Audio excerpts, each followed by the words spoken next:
It's a bit like trying to guide curious kittens along a winding path. Loki herds the chattering boys over to Flourish Blots. They are having a lively debate about which vegetable is the worst tasting until Draco's attention is diverted to the sights of Diagon Alley. He begins pointing at things exuberantly and asking about the things he doesn't know. Harry doesn't ask any questions, but Loki recognizes that the boy's eyes are keenly observing the marketplace. Once in the bookstore, the required texts are easy enough to find. A pair of older witches in the store stare at them and whisper, but they look away quickly when Loki turns his gaze on them.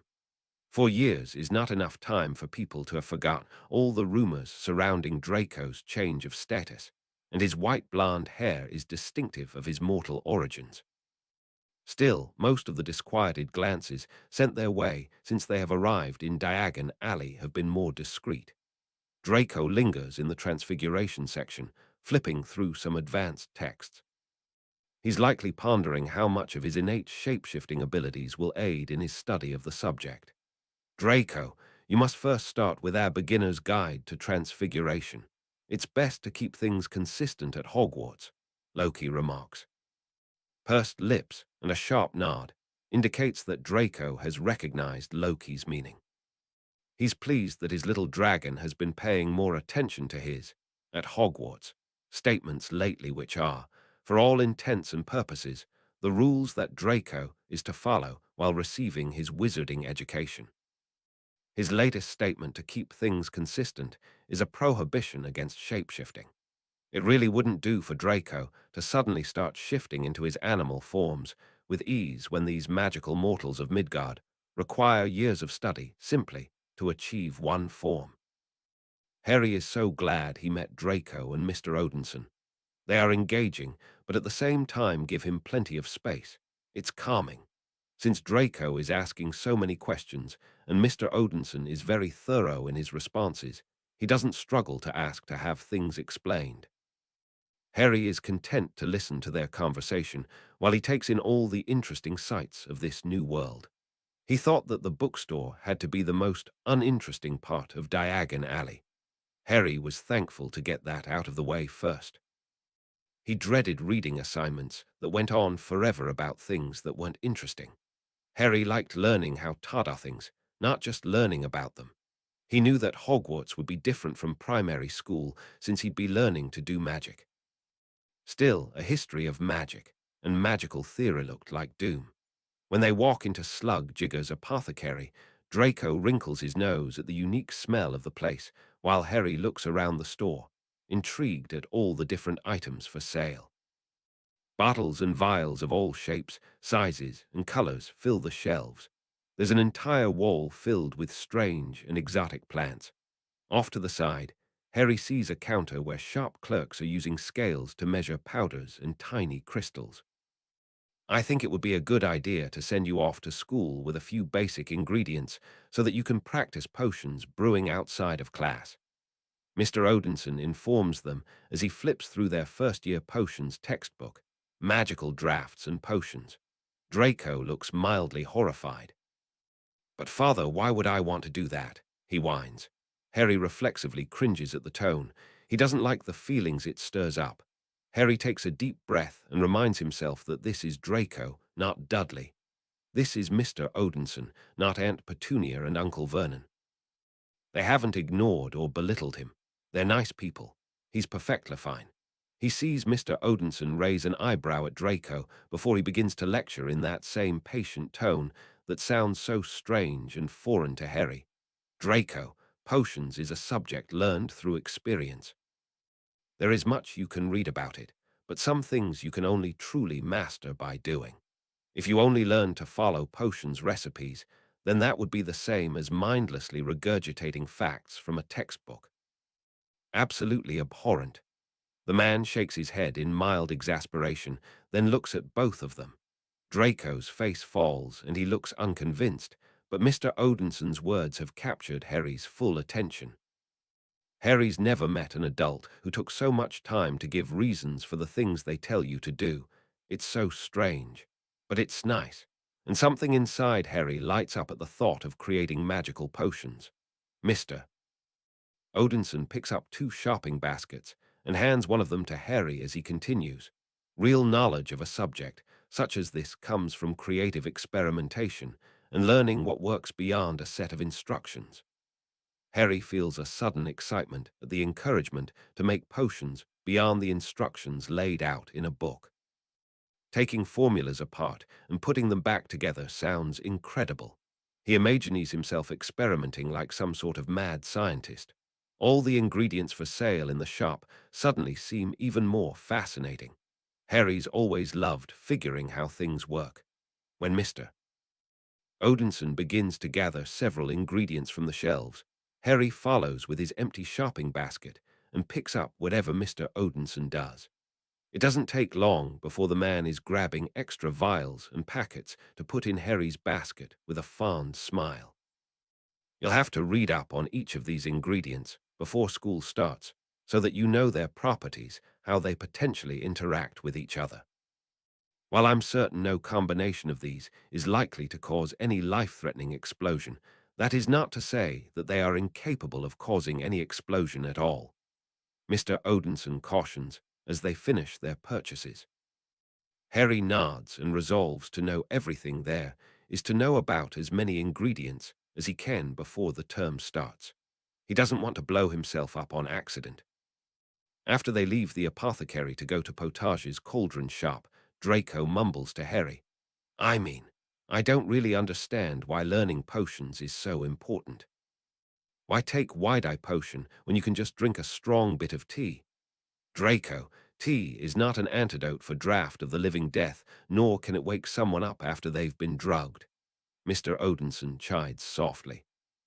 Then he leans in closer to them and says, neither can tea be used nearly as effectively in any potential pranks. Oh, Draco breathes in response to this new piece of information about potions. He actually stops walking. Harry laughs and elbows his new friend's side to get him moving again. After they visit a few more shops, Draco realizes they've bought almost everything on the list. Magical menagerie next, he asks his father. After the next shop, Little Dragon. His father replies as they turn towards a shabby, narrow shop. When they walk into Ollivander's, the old wand-maker is caught off guard by whatever he senses from the Odinsons' magical cause. The old shopkeeper stares blankly at the pair as he tries to understand what he is sensing, even as his father pushes Harry forward and clears his throat. When Mr. Ollivander's eyes refocus on the boy standing in front of him, his whole demeanor suddenly changes. Ah, yes, says the man. Yes, yes, I thought I'd be seeing you soon, Harry Potter. The wand-maker eagerly measures his friend and goes through his inventory to find a wand for Harry. He must know who Harry is too, Draco thinks. He tries again to recall where he's heard the name Harry Potter and fails. When Ollivander finally places the perfect match, the magical resonance that occurs when the wand connects with Harry's core is incredible. It feels pure and purposeful. Even though it was on the list of Hogwarts supplies, Draco didn't give getting a wand much thought because he's been doing magic for years without one. All the magical theory he's learned hasn't had anything to do with wands. His father doesn't even have one. He simply projects the illusion of a wand whenever they are around wizards, and Draco assumed he'd be doing the same at Hogwarts. But now, seeing Harry's look of awe and contentment makes Draco suddenly wonder if he'll get a wand too. Curious, very curious, the wand-maker mutters as he looks at Harry seriously. Sorry, but what's curious? Harry asks. I remember every single wand I've ever sold, Mr. Potter.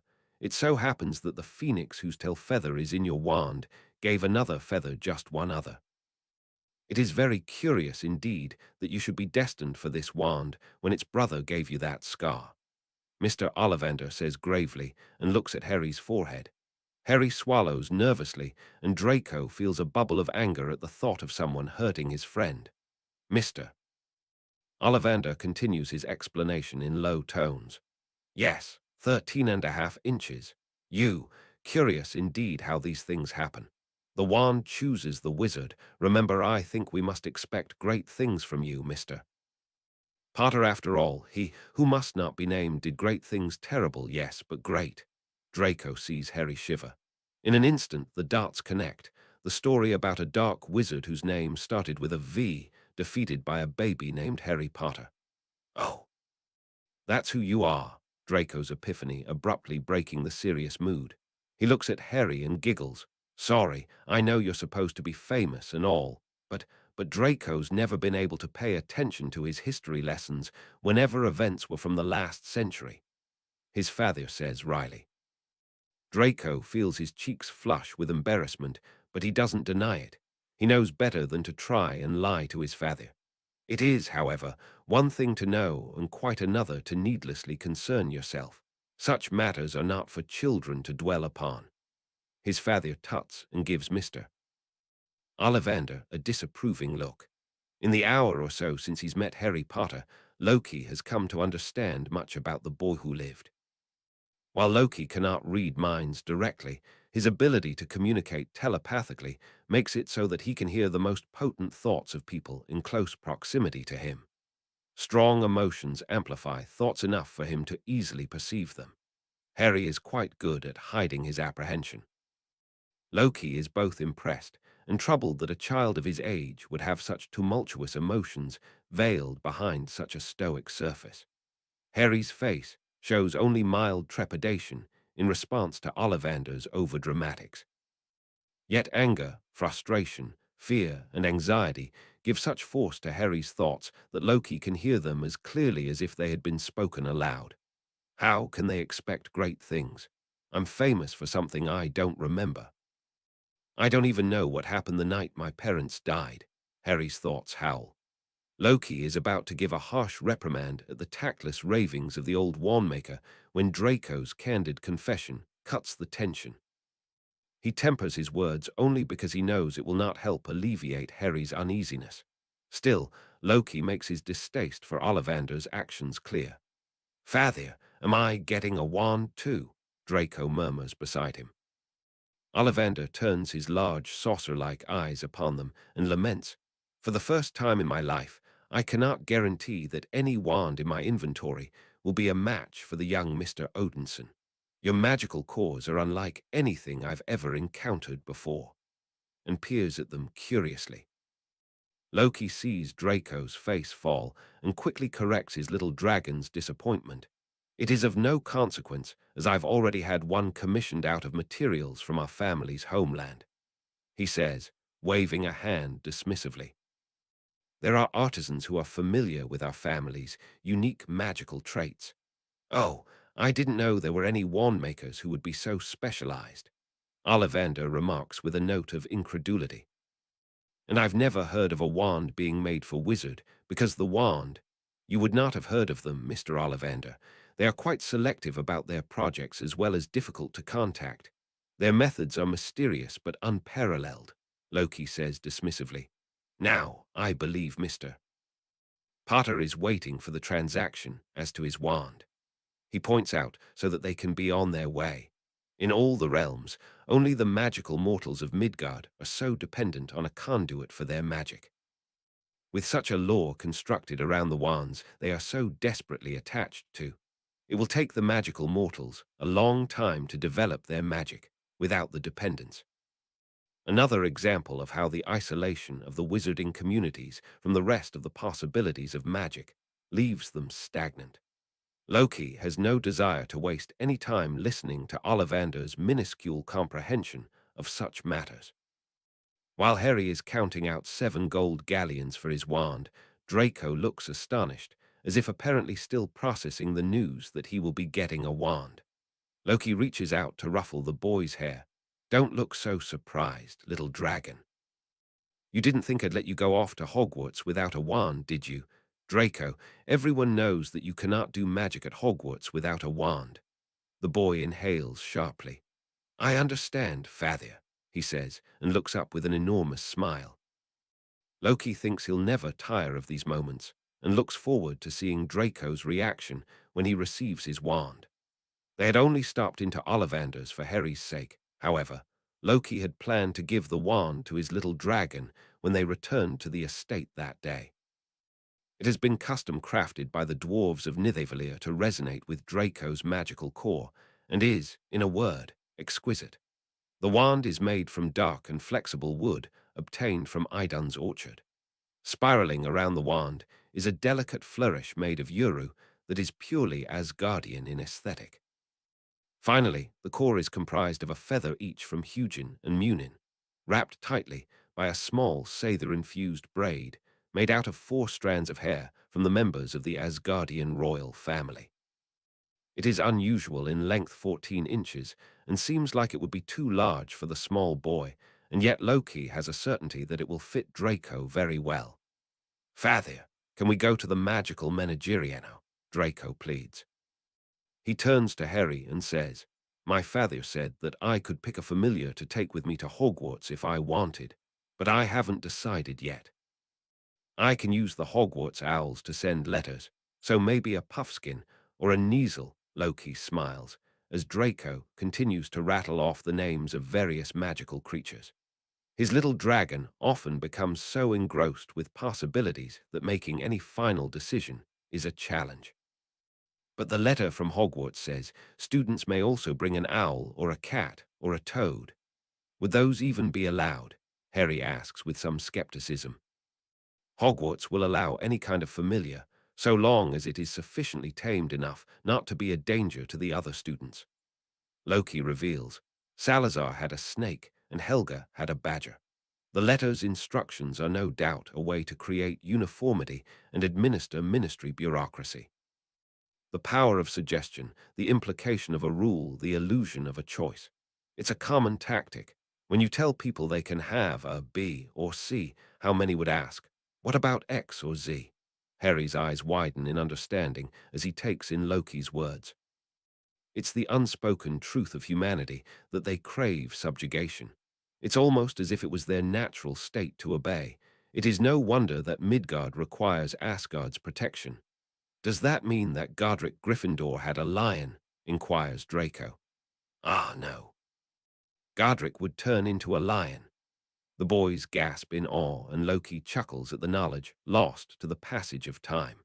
As soon as they set foot in the magical menagerie, Draco leads Harry over to look at the various magical creatures. When they get to the snake tanks, Harry starts talking to the reptiles. "Hello, how are you doing today?" he inquires. After a pause, Harry says, "I'm sorry to hear that.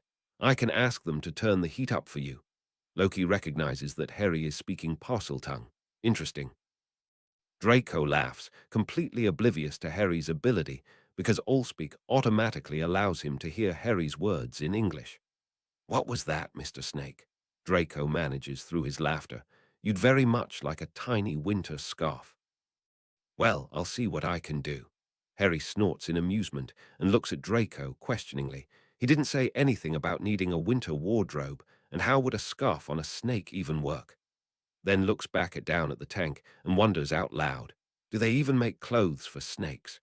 The sudden sound of empty cages loudly crashing to the ground draws their attention.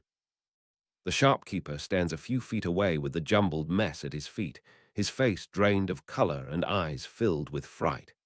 He is pointing at Harry with a shaky finger and stammering, "P.P. Parselmouth." Draco's jaw drops. He turns to look at Harry and then whips his head towards Loki, asking excitedly, "Harry's a Parselmouth. Does this mean I can speak Parseltongue too?" At once realizing that his friend truly was speaking to the snake, and that Allspeak allows him to understand Harry. Loki smiles and explains, "No, little dragon, Allspeak doesn't work with animals, but with some concentration, you might be able to speak to Harry in Parseltongue. At present, you are merely speaking in Allspeak, which comes out sounding like English to all the English speakers around you. It will take some practice to attune yourself to speaking a specific language at Hogwarts." "Allspeak?" Harry asks. "It's a magical language that runs in our family," Draco explains proudly. "I can understand any language, and people hear my speech in their first language. That's why I could understand you when you were speaking Parseltongue." "And Parseltongue?" Harry asks hesitantly, his eyes darting to the trembling shopkeeper. Why is the shopkeeper looking at me as if I've done something wrong? His thoughts loudly project. Hearing the boy's frightened thoughts, The parental instincts honed from years of nurturing Draco compel Loki to reassure Harry. He crouches down, puts his hand on Harry's shoulder, and looks him in the eye. It is a very special gift that few wizards possess. Not everyone can speak to snakes, Harry. He pauses and waits for the boy to nod in acknowledgement before he continues. There are some who see it as a dark gift, but it is simply a magical ability like Allspeak, and nothing more. In response, Harry bows his head in quiet thoughtfulness. Let's talk to more of them. Draco squeals and yanks Harry's arm to pull him towards a different snake tank. Loki rises and turns towards the shopkeeper with narrowed eyes. A few swift steps, and he's nearly nose to nose with the man. There is so much more reason to fear me than a mere child speaking a magical language. He hisses quietly, knowing that the boys are too far away and too distracted to hear. Now be a professional and put a pleasant smile on your face, lest you frighten the boy any more with your dramatics. The shopkeeper nods dumbly and starts to reorder the scattered cages. As Harry makes conversation with various snakes, he seems to be drawn towards a silver serpent. It's a rare magical snake, bred into existence about a century and a half ago from the horned serpent. The snake is young, so it's not very large, only about 20 centimeters in length, but has the potential to grow up to a meter. Though not as powerful as its horned ancestor, the breed has been known to develop hypnosis or invisibility. With its ice-blue eyes and shimmering white and silver scales, the snake reminds Loki a bit of Draco when he shifts into this animal form. Father, can we buy that one? I want to give it to Harry. Draco projects his thoughts at Loki telepathically. Oh, do you not want a familiar for yourself? I really can't decide, Father, but Harry, he looks so happy-talking to that snake. It's an unexpected gesture on Draco's part, but the boy has always demonstrated a surprising amount of empathy. No doubt, his grandmother's influence throughout the years, Loki thinks fondly. Harry is overwhelmed by the gift. The confusion in the boy's eyes tugs at Loki's heart. Much to Loki's amusement, Draco strongly hints that he thinks Yermangander is a great name for a snake, Yer for short, of course. Harry agrees. They're heading to Florian Fortescue's ice cream parlor when Hagrid finally catches up to them. The large man greets Harry warmly, but then becomes guarded when he sees the Odinsons standing behind the boy. The large wizard looks at the pair with open suspicion. Loki steps forward and introduces himself, and Draco politely. Harry is relieved to see that Hagrid is feeling better and has been able to find them. Fortunately, they aren't too far away from where he and the large wizard last parted ways. Hagrid, you found us. He greets, then gestures to the two people behind him. This is my new friend and his father. I met them at the robe shop. Pleased to meet you, Mr. Hagrid, says Mr. Odinson with a charming smile as he extends a hand politely. I am Loki Odinson, and this is my son, Draco. He'll be starting at Hogwarts this year with Mr. Potter. The boys appear to have become fast friends in the few hours since they've met. When you didn't come back, they helped me with the rest of my shopping. Oh, and look, Harry carefully pulls Yer out from his sleeve. This is Yer. Hagrid eyes the snake warily. Why do ye get a snake? And his eyes dart to the Odinsons dubiously. Because I can talk to snakes, Hagrid, Harry explains cheerily. What yeah, Hagrid begins to ask, but then Harry decides to demonstrate. This is Hagrid. Harry hisses to the snake in Parseltongue. It lifts its body up seemingly to get a better look at the large wizard. Hagrid looks like he's received the shock of his life, and immediately pulls Harry a few steps away from the main path. His large hand lays heavily on Harry's shoulder as he looks around and then leans down to whisper. Hagrid pauses and takes an audible gulp before continuing. A Parselmouth. Instantly, Harry's brows knit in worry and hurt. He was not expecting Hagrid to react this way. The first person he's met from the magical world, the one who told him that he was special, is acting too much like the frightened shopkeeper at the news that he can speak to snakes. Harry's mind whispers freak, and can't bear to look into Hagrid's horror-filled eyes any longer. He stares at the ground and reflexively starts to curl into himself. "Mr. Hagrid, I believe you are frightening the boy." Mr. Odinson's calming voice halts Harry's spiraling thoughts, and suddenly Harry feels Draco at his side with a hand on the back of his neck. It's cool and light in contrast to the warm and heavy hand upon his shoulder. It's somehow comforting, and Harry relaxes somewhat, but still cannot bring himself to look up. "It's Zeus." Harry feels Hagrid lean back and hears him still speaking in hushed tones. "What'll people think?" And Ye could wind up in Slytherin. The mild panic in Hagrid's voice is alarming, but Harry doesn't know what to think because he doesn't even know what a Slytherin is. "What's a—" He begins to voice his question when a loud sigh from Mr. Odinson makes him highly self-conscious about his ignorance of this new world he stepped into. Harry thinks that Mr. Odinson has finally run out of that abundant patience he's demonstrated all afternoon. He knew that all his questions were annoying and regrets opening his mouth. It's easy to recall Aunt Petunia's reprimanding voice in his head. "Stupid boy, don't ask questions." "Mr. Hagrid, Mr. Odinson begins, and Harry can't help but feel relief when he realizes that the irritation is not actually directed at him. What is wrong with Slytherin House? "Any house is better than Slytherin," says Hagrid darkly. "There's not a single witch or wizard who went bad who wasn't in Slytherin. You know who was one." At the same time Harry is gasping at this revelation, Mr. Odinson's sudden laughter cuts through his shocked reaction. He finally looks up from the ground. "That's not exactly accurate, Mr. Hagrid," Mr. Odinson says with an amused smirk. "Historically, there is a roughly even distribution of dark witches and wizards from Gryffindor, Ravenclaw, and Slytherin.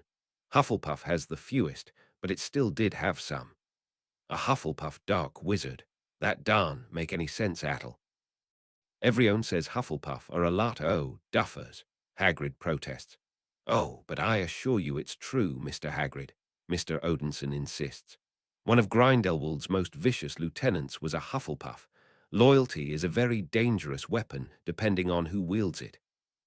And don't forget that the Hufflepuff's mascot is a honey badger, ferocious creatures." Harry sees Draco, nodding emphatically at Mr. Odinson's words. "Never underestimate a badger." He hears his friend whisper beside him. "But Slytherins aren't care aboo power." "You darn want to be in a house like that, do ye, Harry?" Hagrid pleads. "Once again, that's not quite right, Mr. Hagrid. Slytherin House values ambition. It's easy to mistake ambition for the desire for power. But if we're speaking in those terms, I think that the true spirit of Slytherin House is about the power to influence rather than simply power for its own sake." "Well, that juice means they do anything to get what they want then." Mr. Odinson hums thoughtfully before responding. "Slytherins also value cunning. They are painted as villains for the stereotype that they will use any means to achieve their ends, but perhaps they are simply the most creative at getting what they want. And ye know so much about Slytherins, do ye?" "You one o' 'em are ye," Hagrid accuses. "No, I was never part of any Hogwarts house. The last time an Odinson was at Hogwarts was at the time of the school's founding. My son, Draco, will be the first of our family there in many centuries. Of course, I do make it a point to know all I can about the place I will be sending my son to live for most of the year and receive a magical education. And I am certain Slytherin is not the only house where he could be exposed to dark influences." Hagrid scoffs. "Oh, really? Indeed. Ravenclaw, for example. The danger of their so-called curiosity, which accumulates knowledge as a compulsion, is that it can result in dark wizards like Grindelwald. You think he was the first to do dark magic experiments on his fellow students? There has been more than one Ravenclaw over the centuries who fell into an obsession with dark magic and saw the pursuit of it as equivalent to pursuit of knowledge. Grindelwald may have attended Durmstrang, but make no mistake that he would have been in Ravenclaw had he gone to Hogwarts." "That's mad," Hagrid bellows. "I can believe what you're saying. Ye think Grindelwald would have been a Ravenclaw? Dark wizards come from Slytherin." "Everyone knows. That's not true," Draco suddenly shouts. "My father already said that's not true." Mr. Odinson looks at Draco sharply and says, "Draco, do not interrupt." It is the height of hubris to believe that we are entitled to uninterrupted narration, but refuse to grant the same to someone else. Apologies, Mr. Hagrid. Draco. I'm sorry for interrupting you, Mr. Hagrid, he says reluctantly with arms crossed. Hagrid is momentarily disoriented by Mr. Odinson's defense and the sudden de-escalation of the argument about Hogwarts houses. No harm done. Good on ye ter listen ter ye da. And nods in Draco's direction, despite the fact that the boy is looking away petulantly. Please do continue, Mr. Hagrid, Mr. Odinson says politely. Hagrid sighs deeply. Look, ye seem like decent folk, and I'm sorry I worried ye, Harry. I just darn wan Harry Tur be in danger, with you know who Bane, a Slytherin. Well, as his sentence trails off, Hagrid shrugs and runs a hand through his hair. I understand, Mr. Odinson nods. The children of his followers are likely to be in Slytherin House as well. It's a valid concern. That makes much more sense than simply saying any wizard or witch that goes bad must be from that house. He steps closer and looks at Hagrid seriously, because if my Draco or even Mr. Potter here gets sorted into Slytherin, would it necessarily follow that either of these 11-year-old boys would become evil spontaneously? Maybe not. Hagrid concedes and sighs again. But a Parselmouth is. He looks down gravely into Harry's eyes, but something in his expression has shifted. Hagrid's face is full of a concern that makes Harry feel lighter instead of heavier. Can't you just accept Harry for who he is? Pleads Draco, who immediately clasps both his hands over his mouth. He removes them just as quickly, squeaking, "I'm sorry I interrupted again," before covering his mouth again. At that, Hagrid lets out a hearty laugh, then looks down again. "I'm sorry, Harry. Ye darn have ter be ashamed of wha ye are. Juice be yourself," and gives him a solid pat on the back. "And if you get sorted into Slytherin House, I'll follow you there," Draco declares. "I won't let anyone hurt you," Mr. Odinson chuckles. "There is a slight flaw in your plan, little dragon." Draco pauses and seems to consider. "Oh, I'm to be sorted before you, Harry. It's done by the rolls." "Alphabetical order." "Well, I'll just have to follow you then," Harry reassures his friend. "Which house do you want to go to?" "Well," Draco begins, "definitely not Ravenclaw. Oh, not because of what my father said. It just always seemed boring, you know. I don't want to spend all my time studying. Gryffindor sounds fun, and I always thought Hufflepuff would be nice. Both seem like places where I could make lots of friends, and I think Slytherin could be okay too." He finishes and sends a mildly challenging glance Hagrid's way. "So not Ravenclaw," Harry smirks. "Ease your minds, boys. The Sorting Hat'll get ye where ye need tar be," Hagrid says cheerfully. "Yes," Mr. Odinson says, "the Sorting Hat will help you make your choice at Hogwarts." Harry feels Draco flinch beside him. "Oh, I understand, Father." "Thank you," the blond boy exclaims while nodding happily. After the tension of the earlier exchange, Harry finds the light conversation that follows as they all eat their ice cream cones a pleasant relief. Draco has learned that Hagrid is the gamekeeper at Hogwarts and has asked about a dozen questions about magical creatures. Hagrid has visibly warmed up to the Odinsons and even says some nice things about Yer, giving Harry some advice about how to care for him. When Hagrid checks the time and is surprised at how late in the day it is, he says he needs to get back to Hogwarts right away. Harry's stomach sinks. He's not ready to go back yet. He doesn't want to say goodbye to his new friend. The school term doesn't start until September. Part of him wonders if the Dursleys will even take him to the train station when it's time to go to Hogwarts. But he can't impose on Hagrid anymore. Harry exhales deeply, fighting down the rush of anxiety. There's a cool hand on his shoulder and Mr. Odinson offers to escort Harry back to the train station in Hagrid's stead. Hagrid thinks it's a brilliant idea, all prior animosity completely forgotten. Harry is thankful for the extra time he gets to spend in this magical world. Hagrid gets up to leave and hands Harry an envelope. "Your ticket for Hogwarts. 1st of September, King's Cross. It's all on your ticket." Any problems with the Dursleys and yeah, darn, have an owl tur send me a letter, do yeah. I was thinking 'bout getting one for yeah, but he looks at yer. Owls and snakes, darn, get along too well. And yeah, could Arnie bring one of 'em to Hogwarts? It would be unusual, but an intelligent owl with an even enough temperament could keep company with a snake. Particularly if that snake is abiding by her master's wishes for them to be allies. Loki advises, and then hones in on the part of Hagrid's statements that Harry was hoping to ignore. There are issues with these Dursleys. My aunt and uncle took me to a remote island to try and get away from the owls which kept trying to deliver my Hogwarts letter. And so Hagrid had to go there to give it to me, Harry says, not knowing what Hagrid might say. When my uncle threw a fit, Hagrid gave my cousin a pig's tail, and we just left. I'm sure they aren't too happy with me right now. He finishes and tries to keep his tone light. Draco looks shocked, then thoughtful. If I had an owl, she'd be friends with yer and you could borrow her, he offers. You said you didn't need an owl because Hogwarts had them, says Harry, uncomfortable at the gesture. Draco and Mr. Odinson have already given him yer. He can't possibly accept anything more from them. I wanted a familiar that was special. That's why I couldn't decide. But an owl that got along with yer would be special. And how else would you write to me?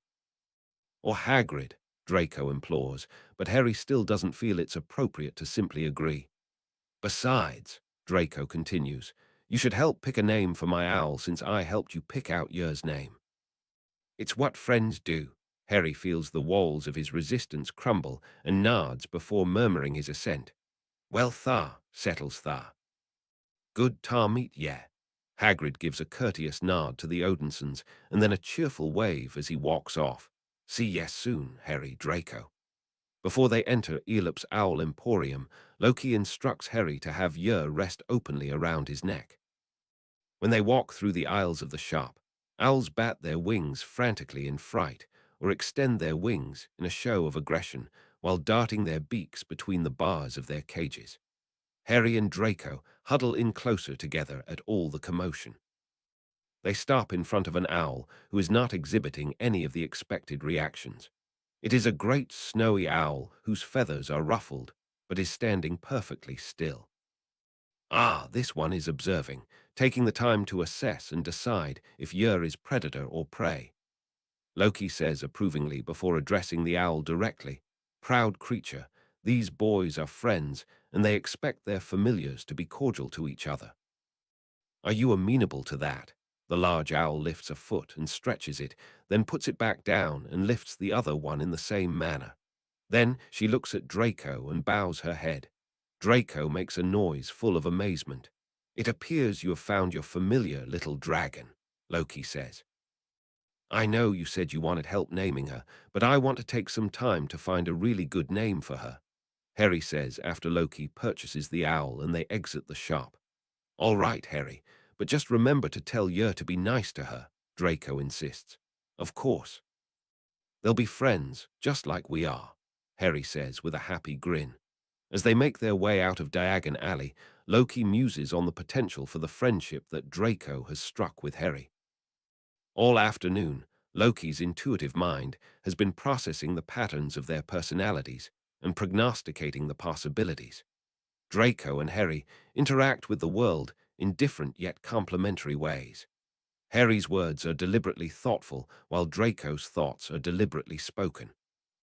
His little dragon's compulsion to win others over draws Harry out of his introversion, and Harry's mindful contemplation slows Draco's rapid reflections down. Loki has often cautioned Draco about the folly that could be born out of his indecision. Having a friend who tended towards pragmatism, as Harry seemed inclined, would be a boon to Draco. And Harry, it was clear, had been very much in need of the kind of lavish friendship which Draco seemed determined to give. Are you due back at home soon? Perhaps you can join us for dinner at the estate, asks Draco once they step out of the doors of the leaky cauldron. They really don't want me back as much as it can be helped, I think, but I can ring them at least and see what they say, Harry suggests. Very well. There are public telephones at Paddington Station. Loki agrees. Once they locate a public phone, Harry places the call to his Uncle Vernon. The man yells furiously on the line that he doesn't care if Harry ever comes back and berates Harry for Dudley's condition. He says that Harry has never been wanted and will never be wanted. The words coming through the other end of the call are cruel. Harry's expression remains neutral throughout the entire exchange, even as all manner of insults are leveled at the boy. Well, looks like that's that. Sounds like it'd be best for me to stay away as long as possible, Harry says placidly, masking the torrential thrum of wordless emotions emanating from his apprehensive thoughts. Something about the scene invokes Loki's ire. The fleeting nature of the mortal lifespan generally predisposes Loki to refrain from investing into any of them at all. He rarely becomes attached to mortals because their lives are so swift. Yet every few centuries, there will be a mortal who is unique and special enough to garner his favor and protection. Someone whose potential is worth the sadness of their eventual parting. There were only a handful of mortals who lived on in Loki's memories, but in each one of them, Loki was content gratified even to help develop them to their full capability. And Loki finds that he is not opposed to Harry Potter being counted among their number. You know, Harry, you'd be welcome to stay as long as you want, Loki offers. It's only a month until the school term starts. Why not spend it with us? Harry's wide eyes are full of disbelief. Loki reaches down to pat his head fondly. Draco and I would be honored to have your company. There is no doubt that much damage has been done to a child so young. Loki knows that children become what they are told they are. He wonders what the boy who lived could become under his influence. Chapter 10. Harry had been happy and relieved not to be going back to Privet Drive, so the fact that the Odinsons had described their home as an estate hadn't really registered until they suddenly materialized in a hallway of white marble and glittering gold accents. He couldn't believe he would be staying in such a posh place. After the most lavish meal he's ever had, Harry is shown to the room where he will be staying, and his jaw falls open at the size. It's bigger than the entire first floor of the house he's grown up in, and even has a sitting area of its own. Harry tries to tell Mr. Odinson Loki, as he insists on being called, even though Harry thinks it's disrespectful to call an adult by their first name, that it's far too much for him. But he's told that the room is right next to Draco's, and it's the perfect place for him to stay. He climbs into the enormous bed with our history of magic, looking through the book to find a name for Draco's owl. The last thing he thinks before he falls asleep is that Hedwig sounds really nice. The next morning, Harry is woken up early, much too early for summer halls. He has a moment of panic thinking he's back in his cupboard, and Uncle Vernon has come to punish him for something before he remembers where he is. Harry sluggishly asks what's the matter as he fumbles to put on his glasses. Draco's bright smile greets him, and the blonde cheerfully announces that it is time for breakfast. He's handed a set of clothes and told that they are going to have so much fun. Harry is skeptical as getting up at just past sunrise o'clock seems quite the opposite of anything remotely related to fun. After throwing on the clothes Draco has brought for him to change into, Harry stumbles downstairs, still feeling half asleep. The delicious smell of breakfast helps to wake him up. Harry is impressed by the large and hearty breakfast featuring various meats. The Dursleys rarely required him to cook a full breakfast. They'd usually let him out of his cupboard and had him make toast before they'd have to rush out the door. More often than not, Harry had to go without breakfast because there simply wasn't enough time for him to prepare any toast for himself. Though unused to eating so much and so early in the morning, his stomach is happily accommodating. Harry looks around for a clock trying to figure out what time it is. It's about 7:15, if you're wondering. We usually rise before the sun, Loki explained, and some bit of horror must have shown on Harry's face because Loki smirked and said, Draco wanted to wake you up earlier, but I convinced him to allow you an extra hour of slumber. Thank you so much, Harry says with a heart full of gratitude. During that first week, Harry struggles to make himself useful. He offers to help clean up after dinner, only to have Loki say that the house elves would get depressed if he let Harry do anything of the sort. Later, Draco refuses his offer to help clean up the messy corner of his room and explains that he had a bargain with his father to be allowed to keep a small mess in exchange for keeping the rest in pristine order without the help of the house elves. Harry is at a loss. He had always been of some use, even when he wasn't wanted. Suddenly he was wanted, but there is nothing he could do to be of use. Loki is the most impressive person Harry had ever met. He's kind and patient and genuinely cares to listen to Harry's words. The man's quiet confidence and effortless grace is the extreme opposite of every adult he'd ever met. The Dursleys were mean, and his teachers were arrogant. They demanded to be listened to just because they were older, and Harry had resented their authority. But Loki is always gentle in his instruction, as he tells Harry about the different plants growing in the greenhouse. He always knows when to ask Harry twice if he has any questions, because he knows that Harry has difficulty speaking up when he doesn't know something. He's even showed Harry secret plants, which he said wouldn't be found in any apothecary. Loki tells Harry that the Odinson estate is the only place they grew on Thentire planet. And Loki shows him different ways to cut up various potions' ingredients and makes sure Harry is holding the knife properly because he wants Harry to be safe. Harry feels like he's truly learning for the first time. He learns about the wizarding world, about Hogwarts and Quidditch, which Draco tells him is called Skyball in America, and all sorts of things. Everything Loki teaches makes sense, even things that seemed completely useless like table manners.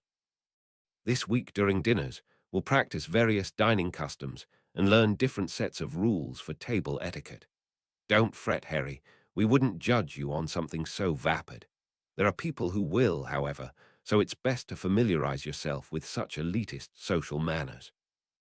That way you'll at least have a choice of whether or not to follow suit, depending on how you wish to be perceived. Loki had explained, and Harry could grasp the utility of something he had always thought was pointless.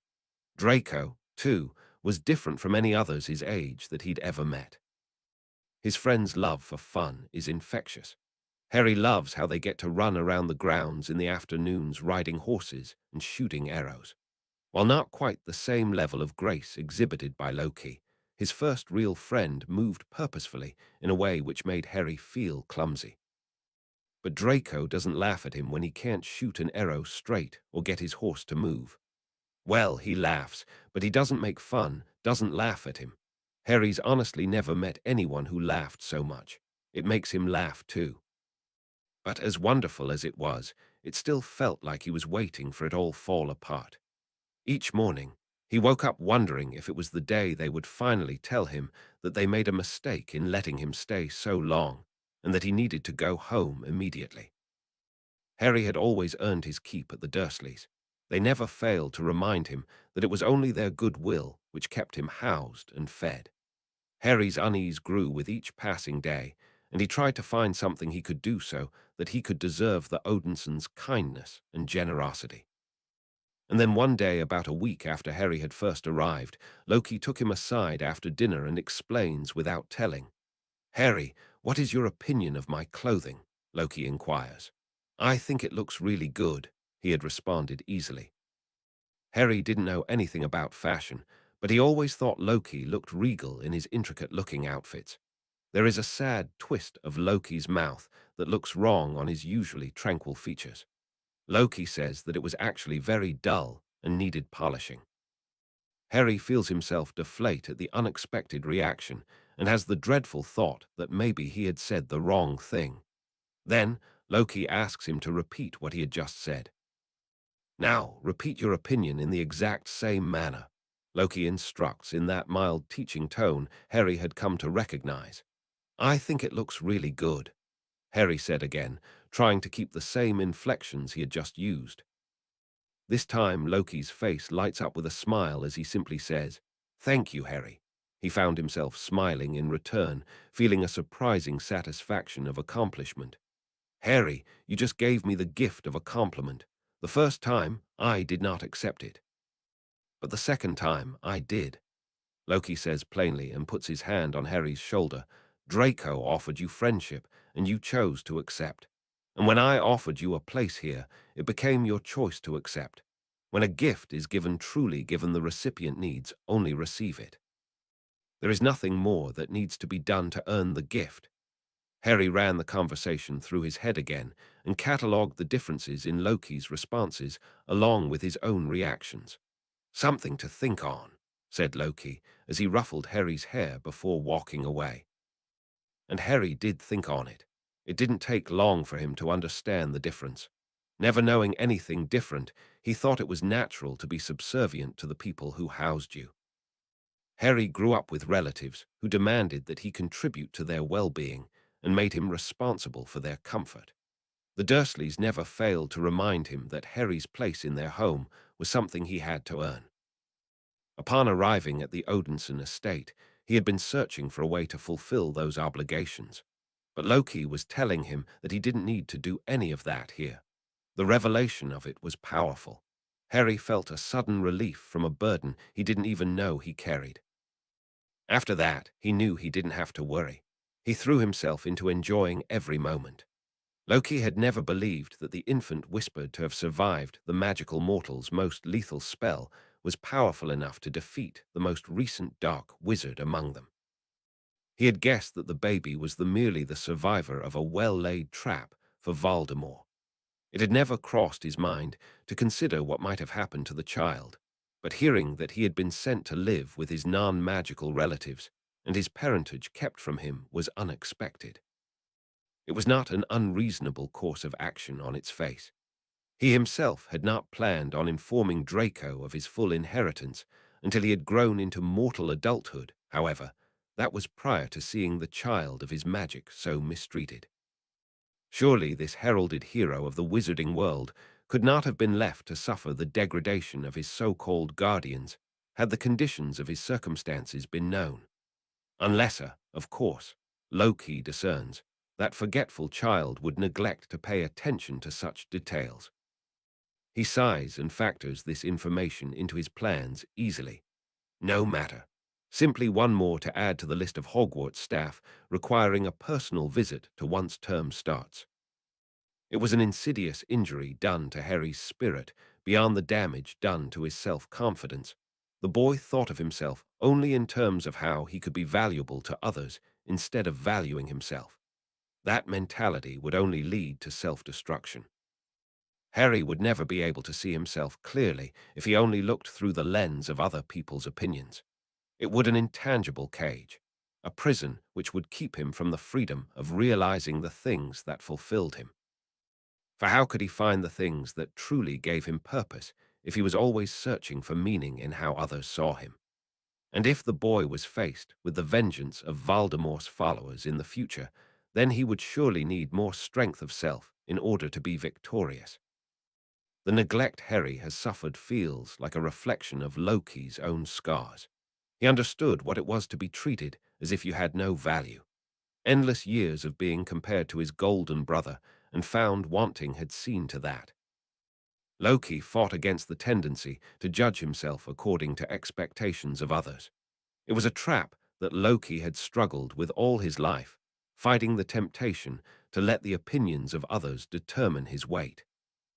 That battle had become easier after the child of his magic had come into his life. Seeing himself through his little dragon's eyes had given him a clearer picture of himself. Loki decides that the best gift he can give to Harry was to show him that he was accepted just as he was, and to encourage and support the child in doing the same for himself. It has been about 3 weeks since Harry has come to the estate, and Loki has come to feel a deep parental sort of fondness for the boy. In light of the All-Father's decree of non-interference, taking Harry to the estate was skirting the edge to be sure. Yet, the spirit of the rule was preserved. Loki and Draco could be any number of wizards with whom Harry might find a place of refuge from his non-magical relatives. Providing a temporary home for an unwanted orphan child was arguably a grey area, and Loki lived in the grey. Loki finds that he wants to nurture the best in Harry in the same way he's done with Draco, and delights in discovering how best to instruct him. People were so wonderfully complex. Loki has always been fascinated with solving the mystery of them, figuring out what they loved, what they hated, what moved them. Though Leesmith he has been called, he did not favor pure falsehood. Much of Loki's so-called deceptions were actually the unvarnished truth. Trickster, he was called, because he audaciously pointed out what no one wanted to see and said the things that no one else would dare. It was easier to call Loki a deceiver rather than accept things exposed, which called into question the very reality they perceived. He also enjoyed knowing exactly what to say to a person so that their own assumptions would lead them onto the paths he crafted. Loki notes that Harry is very responsive to being given expectations in the same way that Draco responds to praise. It is likely a consequence of his unfortunate circumstances. The boy had clearly been lacking stability and consistency in the authority figures in his life. Living with relatives who would mistreat Harry whenever they felt the need, no doubt, created a high level of anxiety. The way Harry had brightened to know that Loki did not expect him to perform any tasks to earn his place at the estate was lamentable. No child should have to wonder such things. Harry had ducked his head and said he had always received poor marks in school. Given that prolonged listening seemed difficult for him, Loki could appreciate the challenges Harry faced. But it was clear that the boy was intelligent, and the usual methods of instruction simply didn't work well for him. It is a simple matter for Loki to observe and ascertain which methods would be effective. It doesn't take long for Loki to see that Harry learns best through experience. He is tactile in a way that Draco isn't. Unlike his little dragon, Harry didn't absorb knowledge best from reading a book and talking through hypotheticals, but by seeing and doing. Harry would take on an intense focus when Loki was instructing on how to do things, but struggled to concentrate while reading about topics that he found no interest in. The boy's attention was fleeting when dealing with the theoretical, and so Loki directed his teaching of Harry towards concrete and practical outcomes. This was, of course, the exact opposite of Draco, who loved to dwell in possibilities. One way Loki accommodates both of the boys' learning styles is to conduct potions and herbology instruction in the greenhouse. He's able to show Harry the various plants and demonstrate what things do when they are combined, while Draco sits in a corner working out potions, recipe variations, and writing out plans to cross-breed plants. What if you added porcupine quills to make Wide-Eye Potion more potent? Draco proposed. I think you'd probably cause an explosion, Harry said with some concern. Correct again, Harry, Loki affirmed. What about powdered moonstone combined with lionfish spines? Draco said, thinking out loud. Why would Harry choked? Draco, that sounds like a recipe for poisonous gas, he finished with some concern. It is indeed a recipe for poisonous gas, Loki advised. Correct again, Harry, Draco groaned. Do not fret, little dragon, Loki reassured. You cannot excel in everything at once. While the practicalities of these potions combinations elude you, know that you can rely on Harry's assistance. And Harry, when you start to go cross-eyed reading about magical theory, Draco will be there to help you through it in return. Loki is quite pleased at the synergy that develops between the boys. While the boys are different, they do share many similarities. Both resisted structure. Draco was too adaptable to stick to any uniformity, and Harry innately sought independence, having been denied it for so long. Loki, of course, approved wholeheartedly of such tendencies. Resourcefulness was born of such flexibility. Of some concern, however, was that both boys did not seem inclined to think too far into the future. Harry was more oriented to the present, and Draco wanted to stay open to possibilities. This was the opposite of Loki, who looked to future possibilities to inform his decisions in the present. He found fault with such short-sighted behavior and attempted to curb it by stressing the benefits of long-term planning whenever he could. It was exasperating that the boys seemed too young or too disinterested to pay much attention to his counsel in this matter. Draco and Harry also share a similar recklessness and enthusiasm for facing challenges. His little dragon never hesitated to throw himself into things wholeheartedly, and Harry was quick to rush in fearlessly. Harry has impressive physical coordination for his age and is able to make surprising progress with the combat exercises that Draco has been doing for years. Though 3 weeks isn't enough for Harry to achieve any kind of proficiency by any means, he becomes adept enough not to slow Draco down. The boys delight in competing against each other in a race through an obstacle course, as well as fighting together against the red-shirted garden gnomes. It has actually been years since Draco has wanted to play out battle simulations with the garden gnomes. After he had grown taller, he thought them too small to present a worthy challenge. But Loki is unsurprised that his little dragon wants to play out a gnome battle with his new friend. If there's anything he loves with equal fervor as experiencing new things, it is enjoying someone else experiencing something new. Draco always wanted to bring something from Midgard to Asgard, usually some new food he had discovered, because he wanted to see such reactions.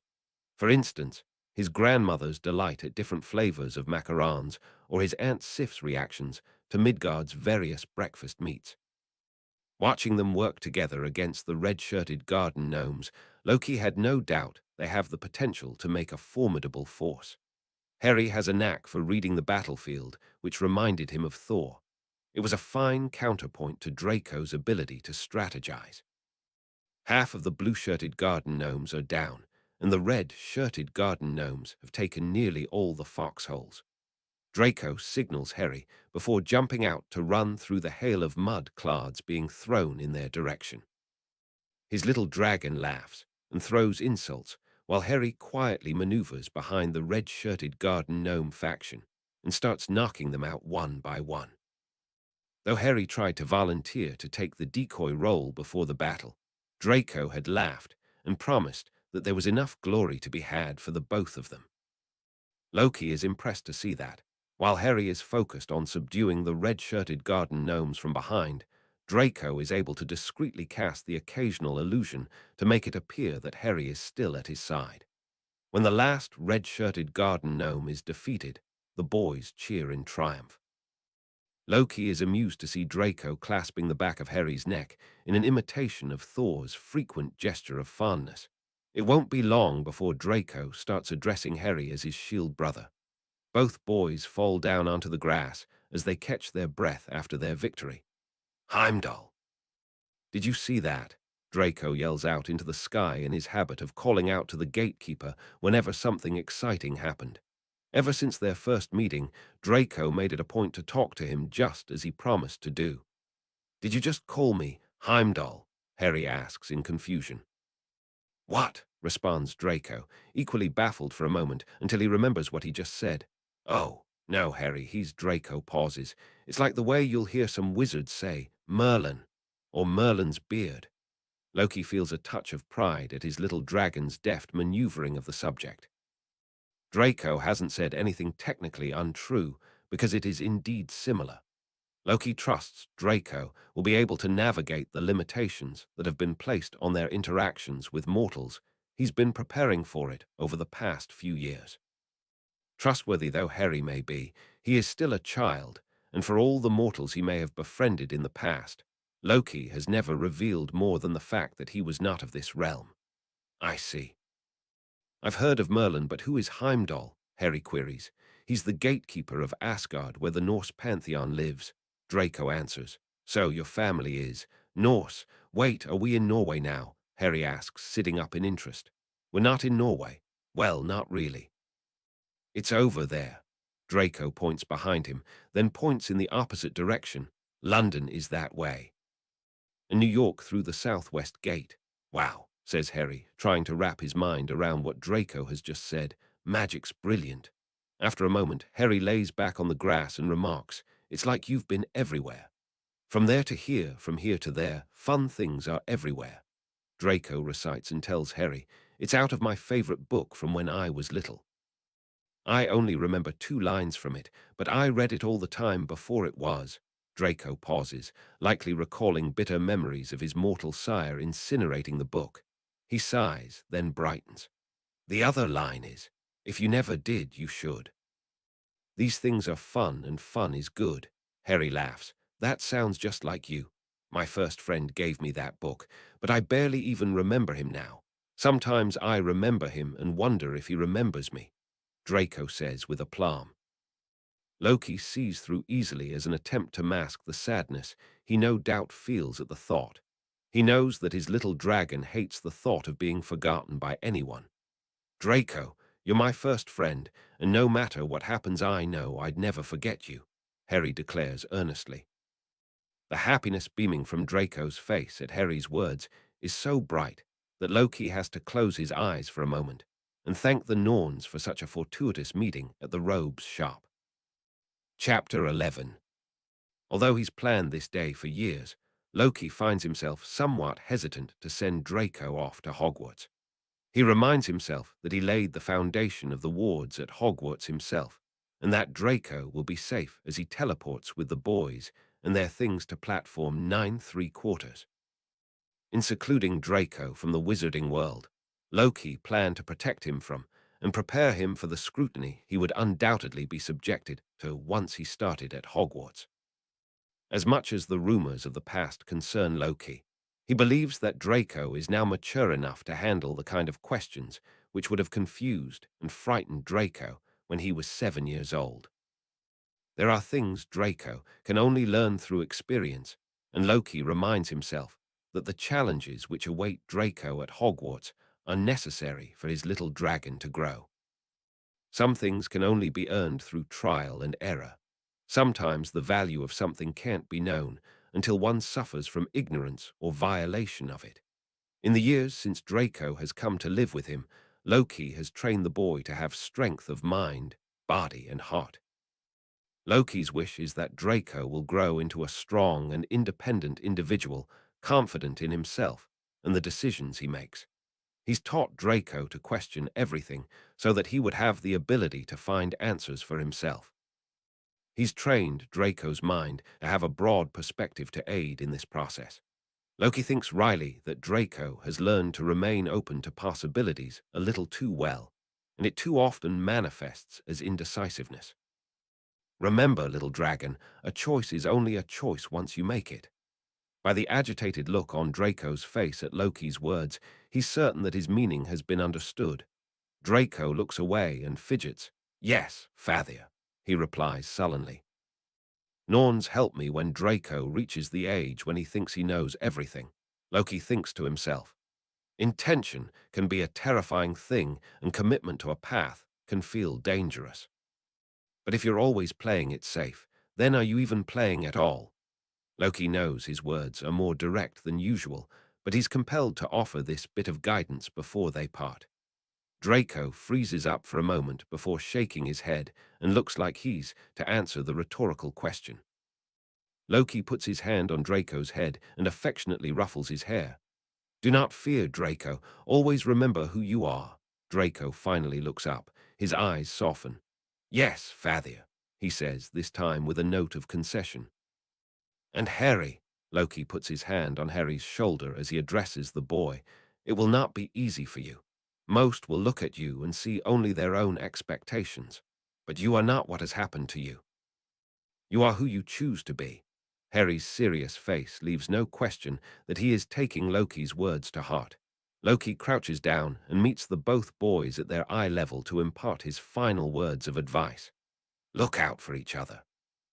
Remember that the only difference between a hero and a villain is whose side you're on, and sometimes the only way to learn who your allies are is through conflict.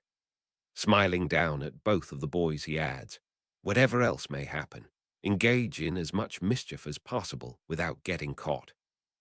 And do take care not to cause yourself any grievous injuries. He gives each of the boys a hug and watches them board the train.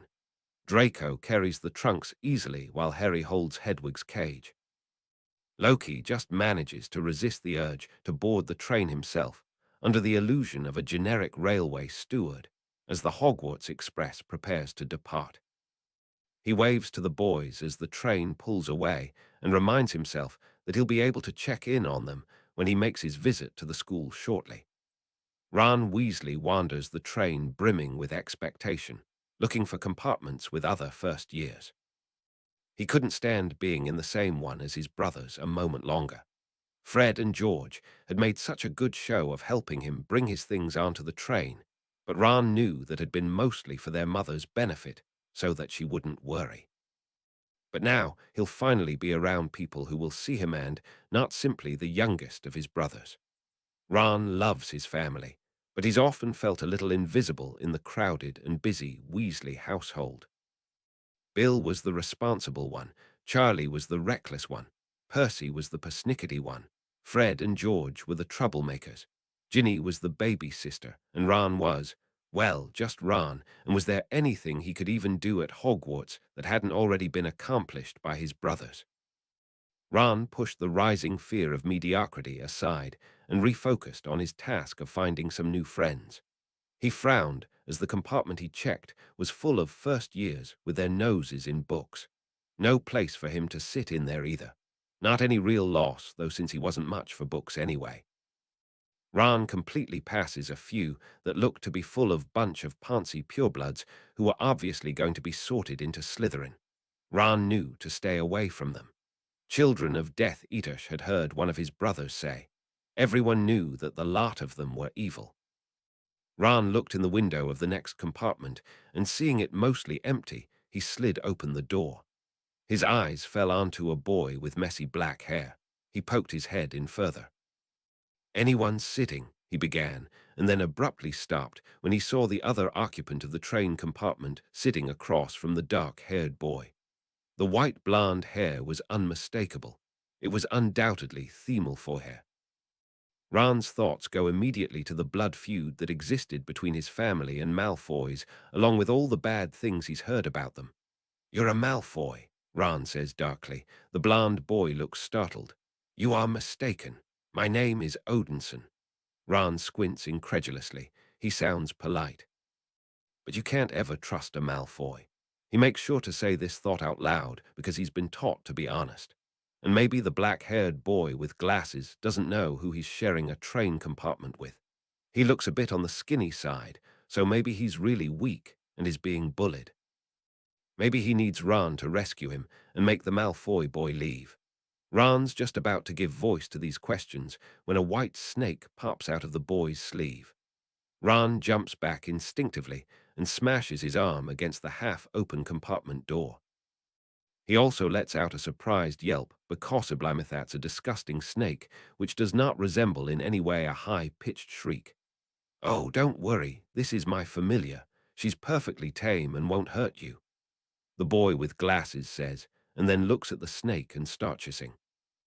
The snake comes further out of the boy's sleeve. "What are you playing at?" Ron demands, panic rising within him. First a Malfoy and now a Parselmouth. "Merlin, I've stepped into the baby Death Eater compartment." He thinks miserably. "Would you calm down?" The Malfoy boy practically sneers at him, because that's what they do. They sneer and look down at Weasleys. As he said, "You've nothing to fear." Ron is immediately aggravated. Besides the condescending tone, he is angry at the implication that this Malfoy boy is so superior. Ron suddenly recalls a story about the Malfoy heir who disappeared. He should have thought of it sooner. It was his uncle Bilious' favorite story. Maybe that's who this boy is because he's so clearly a Malfoy, but is claiming a different name. Ron feels a vicious glee as he hones in on a memory of things his uncle said that made his mother slap Uncle Bilious on the back of the head and threaten to curse him if he ever repeated it. Ron was used to seeing his mum upset about pretty much everything, but he had never heard her use such a dangerous-sounding tone before. Even his father, who was usually so easygoing and had good humor about things, had looked at his uncle sharply and said that he didn't want such talk in his house. "I just remembered who you are, Urethet Malf." Ron pauses, slightly nervous about repeating his uncle's words. "The bastard." The not Malfoy boy and his friend gasp in surprise. Ron laughs, happy that it worked. It feels so good to get one over on the git that made him feel weak. The shocked reaction makes Ron feel 10 feet tall. His uncle Bilius would be so proud. The rage that is starting to bloom on the blond boy's face is also satisfying. My faith, the now red-faced blond boy starts, and Ron decides to cut him off and repeat the thing his uncle Bilius said, which made his mother drop the pudding. A lucky bastard whose father took him in after his whore mother died. Harry punches the ginger in the face. Really, there was no other option. To be honest, Harry had been thinking about decking him ever since he started speaking to them. He barged into their compartment and accused Draco of being a liar, and then overreacted at the sight of heir. And then, when Draco simply told him to calm down, the other boy had just snapped for no reason. The derisive tone the ginger boy used to call his friend a bastard made him think of the way that the Dursleys would call Harry freak. And the horrible insult to Draco's dead mother was so familiar to how the Dursleys would insult Harry's dead parents that Harry is shaking with anger. Before he could think, his fist was flying into the freckled boy's face. "You're mental," the red-headed boy screeches as he stumbles out of the compartment, clutching his swollen cheek. Harry is only sorry that he didn't punch the boy straight in the nose. "Are you all right, Draco?" he asks after a few minutes. Well, Draco sniffs in contempt. "That was awful." "Yeah," Harry agrees. "My father will hear of this," Draco huffs. Sometime later, there is a knock on the door of their compartment, and a round-faced boy comes in, looking like he is about to cry. "Sorry," he says, "but have you seen a toad at all?" When they shake their heads, he wails, "I've lost him. He keeps getting away from me." "He'll turn up," Harry reassured. He looked down at his sleeve, where heir was sleeping, and he almost opens his mouth to ask his familiar if she'd seen a toad, but then remembered the reactions he'd gotten to hearing him speak Parseltongue and decides against it. Just then a bushy-haired girl stepped in and said, "Has anyone seen a toad?" "Neville, oh, you've already checked here then." The tearful boy nods sadly. "They haven't seen him either." "We'll keep looking. Oh, is that Budge's book of potions?" she inquires upon seeing the book Harry has on his lap. He is barely acknowledging her question with a nod when she continues. "It wasn't on the required list of required, so I didn't get it. But the potions recipes in there are different from Jigger's magical drafts and potions, aren't they?" Harry isn't able to answer her question, because she then begins to speak very rapidly about how she's learned a lot from the books, even though she's from a non-magical family. She tells them that she has practiced some spells on the train already and hopes to be in Gryffindor. The girl stops in the middle of a sentence about the Hogwarts houses, as if she suddenly remembered something, and then proceeds to introduce herself and the boy who came in moments before. "This is Neville Longbottom, and I'm Hermione Granger," she says and sticks out her hand. Harry hesitates. Every time he's introduced himself, it's been met with an open-mouthed astonishment that he's not quite sure how to handle. Only Draco and Loki have treated him like a normal person after learning his name. Before Harry can introduce himself, his friend gets up and offers his hand to the two. "Draco Odinson." His friend introduces himself, and Longbottom gasps, "Draco." "As in the boy who was kidnapped?" the wide-eyed boy asks in a high-pitched shrill. Harry, while usually not very empathetic, feels a strange understanding when he sees Draco wince in discomfort. Longbottom is oblivious and continues on excitedly. "My grandmother said she heard rumors that you were seen in Diagon Alley during the summer and that you might be coming to Hogwarts after disappearing for so many years. How did you get away?" "I wasn't kidnapped." "I was not with my proper family to begin with," Draco says carefully. "You mean Malfoy kidnapped you first?" Longbottom breathes in awe, seemingly unable to get it out of his head that Draco was kidnapped at some point. "I was never kidnapped," Draco frowns. And Harry can see Draco's ever-present confidence falter. He remembers when Draco explained how he came to live with Loki a few days ago. His forever laughing friend with boundless confidence had never looked so vulnerable as he told his story. "Pleased to meet you, I'm Harry Potter," Harry blurts out, knowing just how that will shift the focus of the conversation. Hermione exclaims that she's read all about him. Neville, if possible, gets even more nervous. Harry winds up moving his hair back to show them his scar. He thinks he'll never get used to people shouting his own name back at him in shocked disbelief.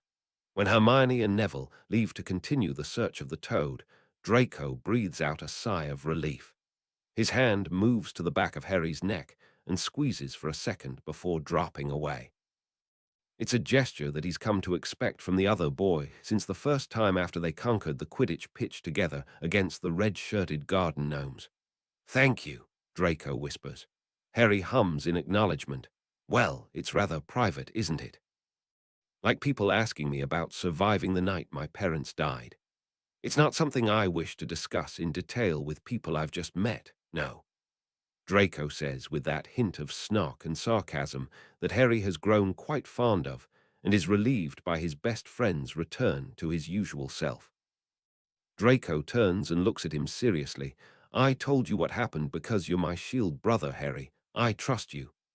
"And I trust you, Draco," Harry says automatically. He adds, "You're my best friend. And I think you're the only one who understands what it's like to have your name yelled back at you like you're not really who you just said you are."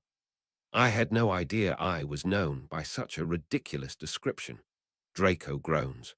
"The boy who lived and the boy Howison kidnapped," Harry sniggers.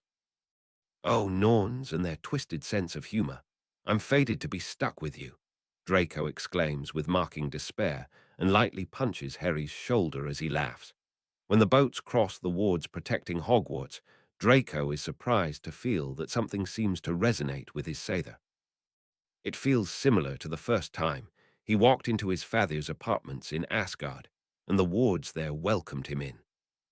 Draco recalls his father's stories about meeting the Hogwarts founders. They were always his favorite, and has a hazy recollection about his father saying that he had been around while it was being built. Draco smiles with pride as he thinks Father helped build Hogwarts. These wards know me because they know Father. As the boats glide across the lake, Draco uses his second sight to take in the protective weavings canvassing the area. They are not as intricate as the ones on the estate, but he can see the bits and pieces that were undoubtedly crafted by his father. Draco impulsively moves his fingers to flick one of the threads. The reverberating ripple seems to be imperceptible to anyone but him. It makes him giggle. Draco knows that the magic here isn't only his father's creation, but it seems he had enough of a hand in building Hogwarts that it recognizes him. He hadn't expected Hogwarts to feel like a home so soon, but the magic is warm and comforting. Draco can't wait to explore the castle and find more signs of his father's handiwork. Though Draco notes some similarities in design, walking down the stretch of the Great Hall feels very little like entering the feasting hall in Asgard. It's nicely constructed, but quite quaint in contrast to the golden halls he's come to love as dearly as the Odinson estate. Draco is unimpressed by the cramped and crowded layout with hardly any space in between the tables. How did people move about during feasts and meals? He wondered as remaining fixed in one spot during such events was the complete reverse of Asgardian custom. In his experience, feasts were times of celebration and camaraderie where the formalities of court had no place. When Draco had heard talk on the train of a grand start-of-term feast to celebrate the first night of Hogwarts, he had not expected the atmosphere to be so weighed down by such pomposity. Of course, the solemnity of the first year's march towards the front of the hall was nothing when compared with his first walk down the long expanse of the throne room in Asgard. Still, Draco hopes that once the sorting ceremony is completed, the mood will lighten into something that more closely resembled his expectations for what a feast should look like. He reins in his wandering thoughts and shifts his focus to observe each house table carefully. Regardless of how much his father lectures him about being indecisive, Draco knows when the time for contemplation has run out. Draco reminds himself that he only has a few minutes to figure out his decision before the sorting ceremony begins and his name is called. And Atishi's choice regardless of what the nervous first years have said on the train. He's certain. His father would have worded his statement about the sorting hat differently if it were otherwise. When his name is called, Draco turns to Harry sees worry on his friend's face. He remembers the way he's seen Fandral wink while saying, "Don't worry about it." Usually, the person would give a little smile in response. Unless they were Aunt Sif, because she always got annoyed and rolled her eyes at Fandral when he did that. "Don't worry, Harry," Draco says and winks before turning to walk up the steps to be sorted. "Oh my, what do we have here? I've not had a challenge like this since Minerva McGonagall. Well, let's see now. The heart of a lion and the loyalty of a badger. Plus a mind cunning enough for Slytherin and clever enough for Ravenclaw. The sorting hat speaks inside his mind the way his father does, so Draco naturally communicates in the way he is accustomed and projects his thoughts clearly at the hat. Not Ravenclaw. Draco thinks at the hat. Are you sure? So much curiosity. Don't you want to be with others who are curious too? The sorting hat solicits. Draco had barely spared a glance in the direction of the Ravenclaw table after they had entered the great hall earlier. While they didn't quite exude the arrogance he imagined they would, he had already decided that he would not spend his Hogwarts days in a house that valued acquiring knowledge above all else. He had already spent so much time reading and learning. Not that he didn't appreciate books, it was just that. No, Draco thinks, I want something different. Oh, well, I do see you've some daring and courage, not wanting to merely read about adventure, but to seek it out, eh? Perhaps Gryffindor, then. The sorting hat offers. Draco's top priority, as he scanned the tables in the great hall before the sorting ceremony, was not to wind up in the same house as that dreadful boy they met on the train. Not that he's scared of the ginger, he just doesn't want to be housemates with him. Being part of a Hogwarts house was something special, something Draco has dreamed about since childhood. He couldn't stomach the idea of being in the same house as that red-headed boy after the things he'd said on the train. It was easy to spot the three older boys sitting at the Gryffindor tables with the same coloring as the boy Harry punched. Knowing that family members are often sorted into the same house, it wasn't too big a leap to conclude that the ginger boy will wind up in Gryffindor with his relatives. Not Gryffindor. Draco thinks with resignation and frowns a bit, unhappy at the circumstances that makes him so averse to being in Gryffindor. Draco always saw Gryffindor as the most Asgardian-like, because their values reminded him of his Uncle Thor, who was a shining beacon of all things Asgardian. It could have been interesting and fun. When he would picture being in Gryffindor, Draco had imagined he'd try and balance his housemates the way his father would balance his Uncle Thor. He'd be the voice of reason as they sought out adventures together. Not Gryffindor, eh? That's a shame. Are you certain? You are quite bold. Draco chews on his bottom lip, wishing that the deciding factor came from something other than an upsetting altercation. But he had made up his mind, and he absolutely refused to be cohorts with that rude ginger boy. He is just about to send more concrete thoughts to the hat to express this when it starts talking to him again. Ah, I see. You seek to forge meaningful bonds above all else. Yes, I see it more clearly now. What you want more than anything, friendship. So the obvious place to sort you would be, no, not Hufflepuff. Draco thinks resolutely. Draco could feel the surprise of the sorting hat in the silence that followed. He didn't blame the enchanted head covering at all. The disillusionment still hurts more than he'd like to admit. Earlier, when he saw the first two students called were sorted into Hufflepuff, Draco's heart had felt like it would burst sorted seeing them welcomed so warmly. The word loyalty stands like a shimmering virtue in Draco's mind, reminding him the bond between his father and Uncle Thor, as well as the camaraderie of the Warriors Three. It was one of the things that had always stood out to him about Hufflepuff. He had smiled imagining being greeted in the same fashion. But then, Draco's musings about Hufflepuff abruptly stopped when he noticed several of them staring in his direction with fear and suspicion. He was startled and confused for a moment before he saw one of the older students gasp and put her hands over her mouth at the same moment. Harry said something to Yer. His enhanced hearing easily picked up their terrified whispers about Harry being a Parselmouth. Draco's heart sank as understanding dawned on him. Of course, that awful ginger would have told everyone on the train about Harry's special ability, he had thought angrily. Draco was sure that if he looked back at the Ravenclaw and Gryffindor tables, that he'd see some students there eyeing Harry with the same wary looks. He'll never forget the hurt in Harry's eyes at Hagrid's reaction to him being a Parselmouth, and he'll never forgive the way his friend's face had closed up when the ginger boy on the train had been repulsed at Yer. And because Harry promised that he'd follow Draco to whichever house he got sorted into, he can't just think of himself in this moment. Draco has thought through the possibilities the way his father has taught him to, and is determined not to let Harry go through that again. No, true loyalty can't be given when there's fear, Draco concludes. Maybe it was because he had such high expectations for Hufflepuff, but the idea of Hufflepuffs being prejudiced against Harry for being a Parselmouth was so more offensive to Draco than the possibility of Slytherins being prejudiced against his friend for being a half-blood. Such intolerance was expected of Slytherins because of the paranoia regarding non-magical mortals that their house founder had, but for members of the house of Helga Hufflepuff to show themselves to be so prejudiced.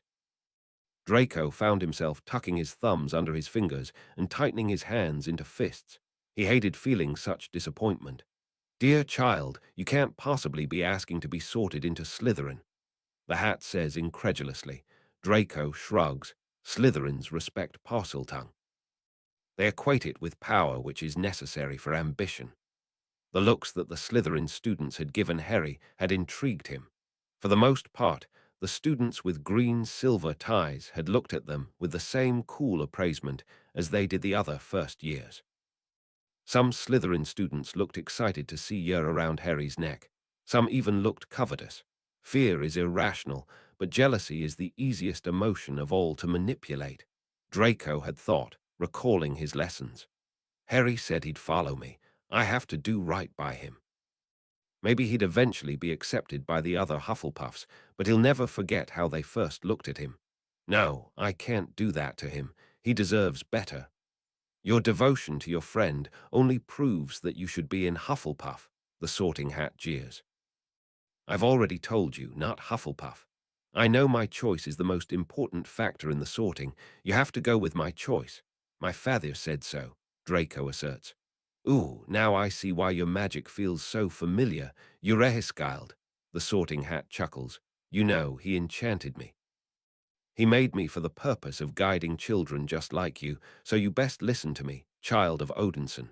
You are adaptable enough for Slytherin, but your ambition is lacking. You would do fine in Slytherin, but you'd be great in Hufflepuff. The Sorting Hat persists. Draco sighs and admits to himself that he's never felt terribly inclined or disinclined towards Slytherin. Cunning and ambition didn't really sound like anything exciting or special to him. But thinking over everything he's observed, he considers that perhaps there is a potential for amusement in Slytherin House that he hadn't really considered before. It's intriguing in a different way than the anticipation of adventures in Gryffindor. Draco thinks that it might be like the difference between the reckless freedom that comes from charging through magical furniture to get to the flag and the focused intensity that comes from strategizing to conquer the Quidditch pitch in a gnome battle. Draco suddenly imagines a group of garden gnomes in Slytherin colors and chortles before he can stop himself. It won't be warm and welcoming like Hufflepuff would be, but he knows that he won't be alone because of Harry's promise. They've conquered the red-shirted garden gnome faction together, so there's no doubt in his mind that they'll conquer Slytherin together. I choose Slytherin, Draco declares resolutely. Once it's done, it's done. I will stand by the sorting young Odinson. You won't find the bonds of friendship you long for in Slytherin, the Sorting Hat warns. I choose Harry, put me in Slytherin. As you wish.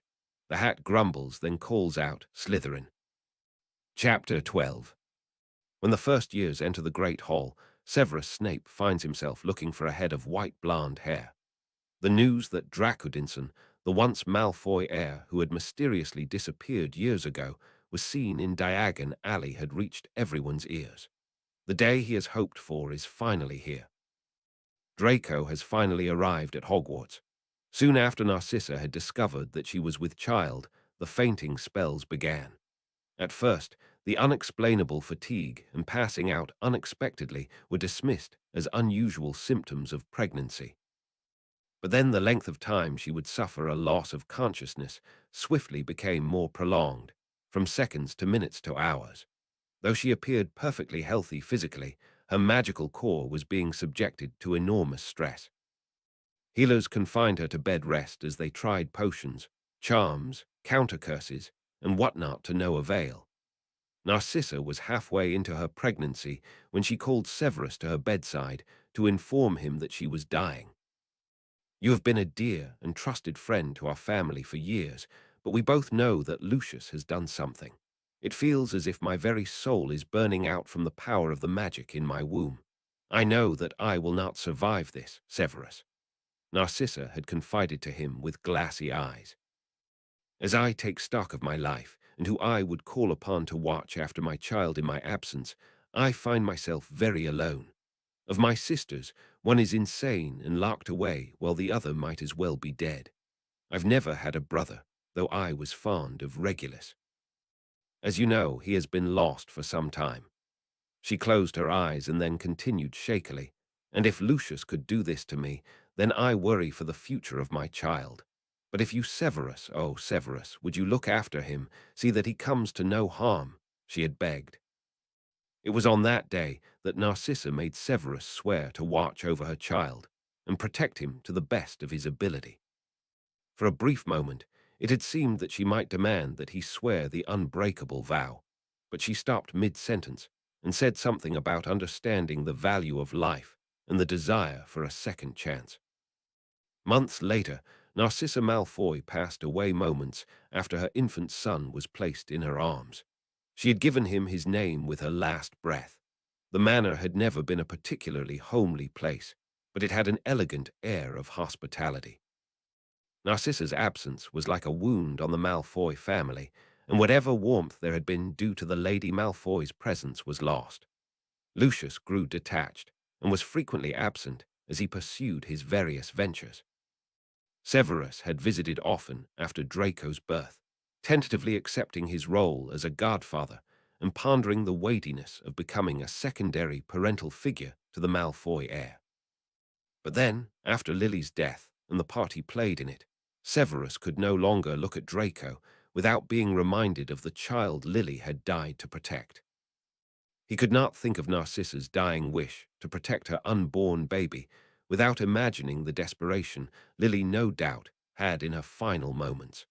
And he could not recall Narcissa's words about wanting a second chance without being overtaken by bitterness and self-loathing.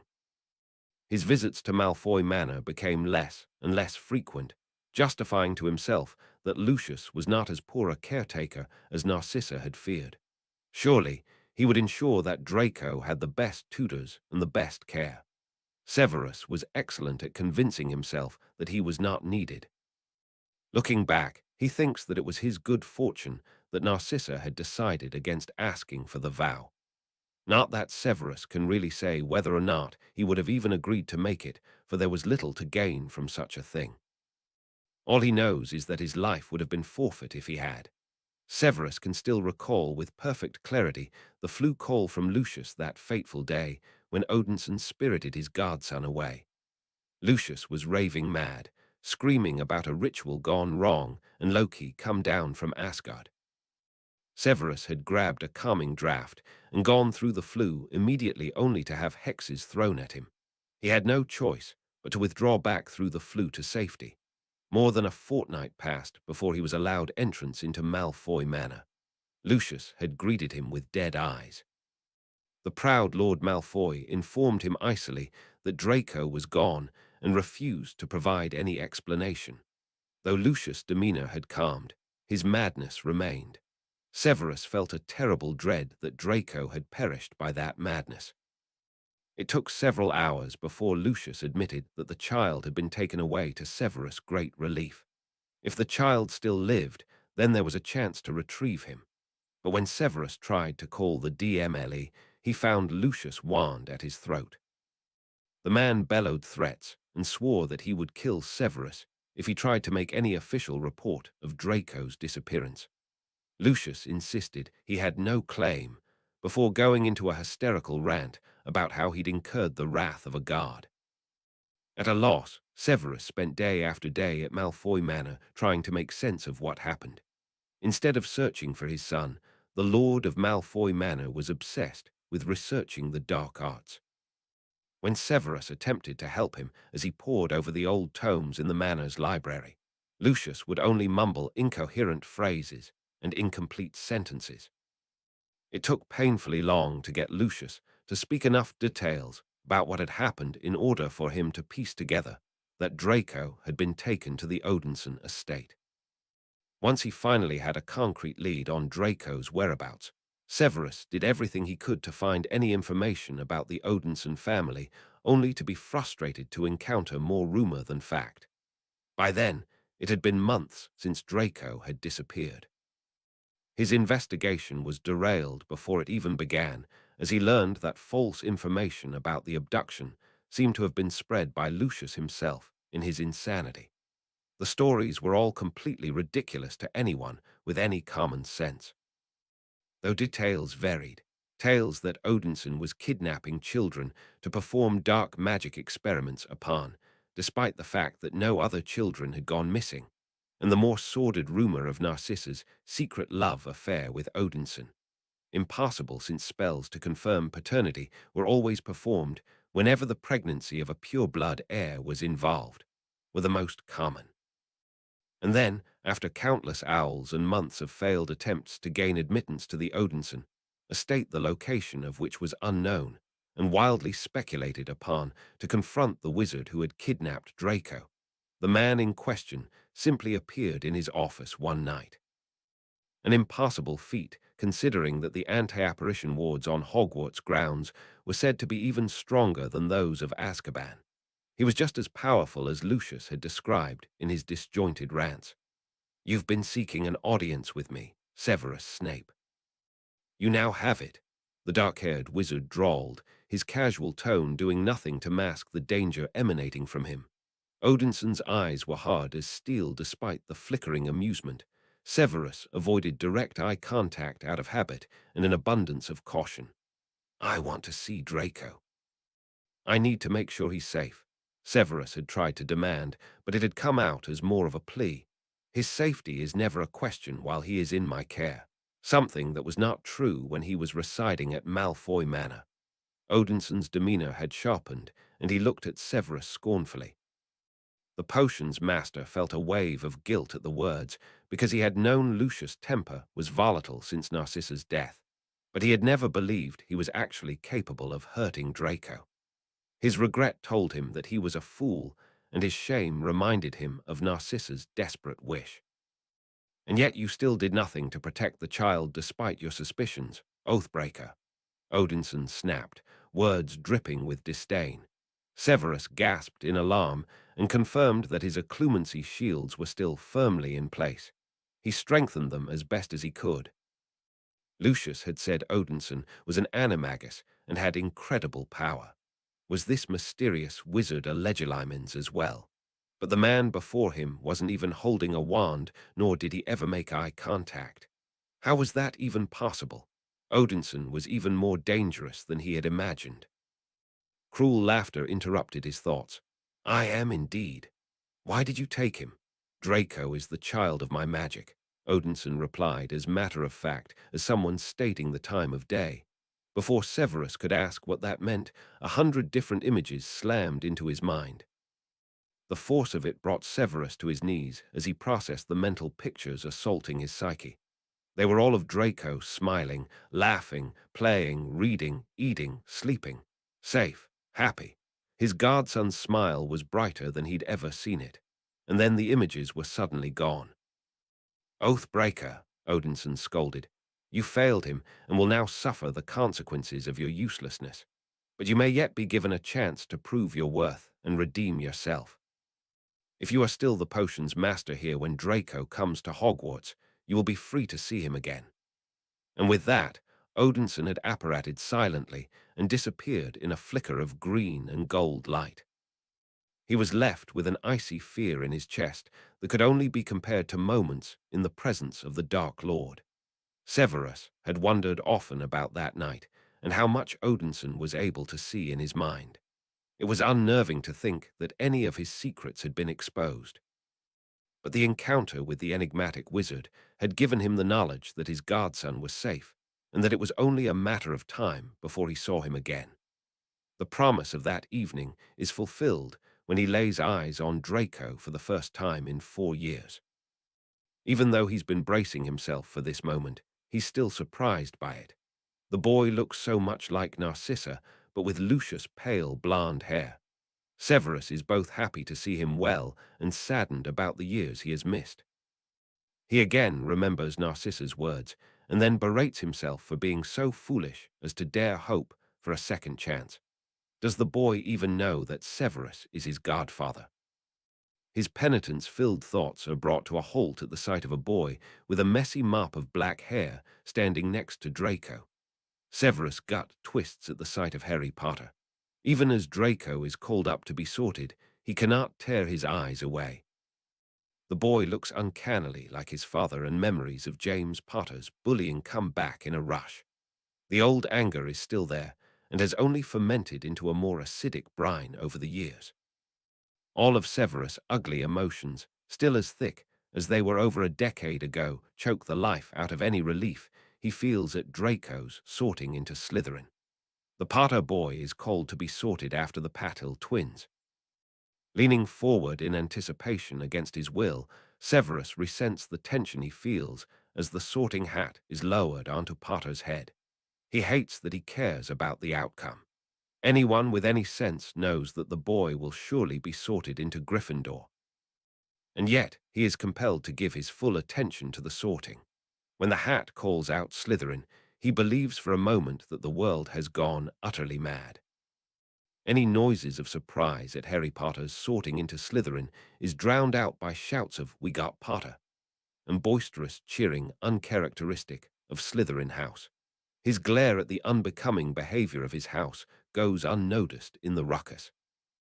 Only his guilt and an unspoken promise made to the person he loved most in the world keep him from objecting to the hat's sorting of Harry Potter into his house. Severus still seethes at the thought of a Slytherin Potter, despite a small and distant part of him, which nags that his rage is more aptly directed at himself. His father had told him not to underestimate Harry's fame, but Draco truly didn't realize how well known his friend is until whispers break out when Harry Potter's name is called for the sorting ceremony. Furthermore, just as he had thought himself acclimated to the foreign feeling of formality in a hall for feasting, the curious murmurs of interest confuse and irritate Draco. Such behavior would be unthinkable while the Allfather was holding court, and speaking about someone in such obvious hushed tones during a feast was an insult. Draco resists the impulse to slam his fist down on the table and issue challenge for them to speak their mind plainly the way he's seen his Uncle Thor do on occasion.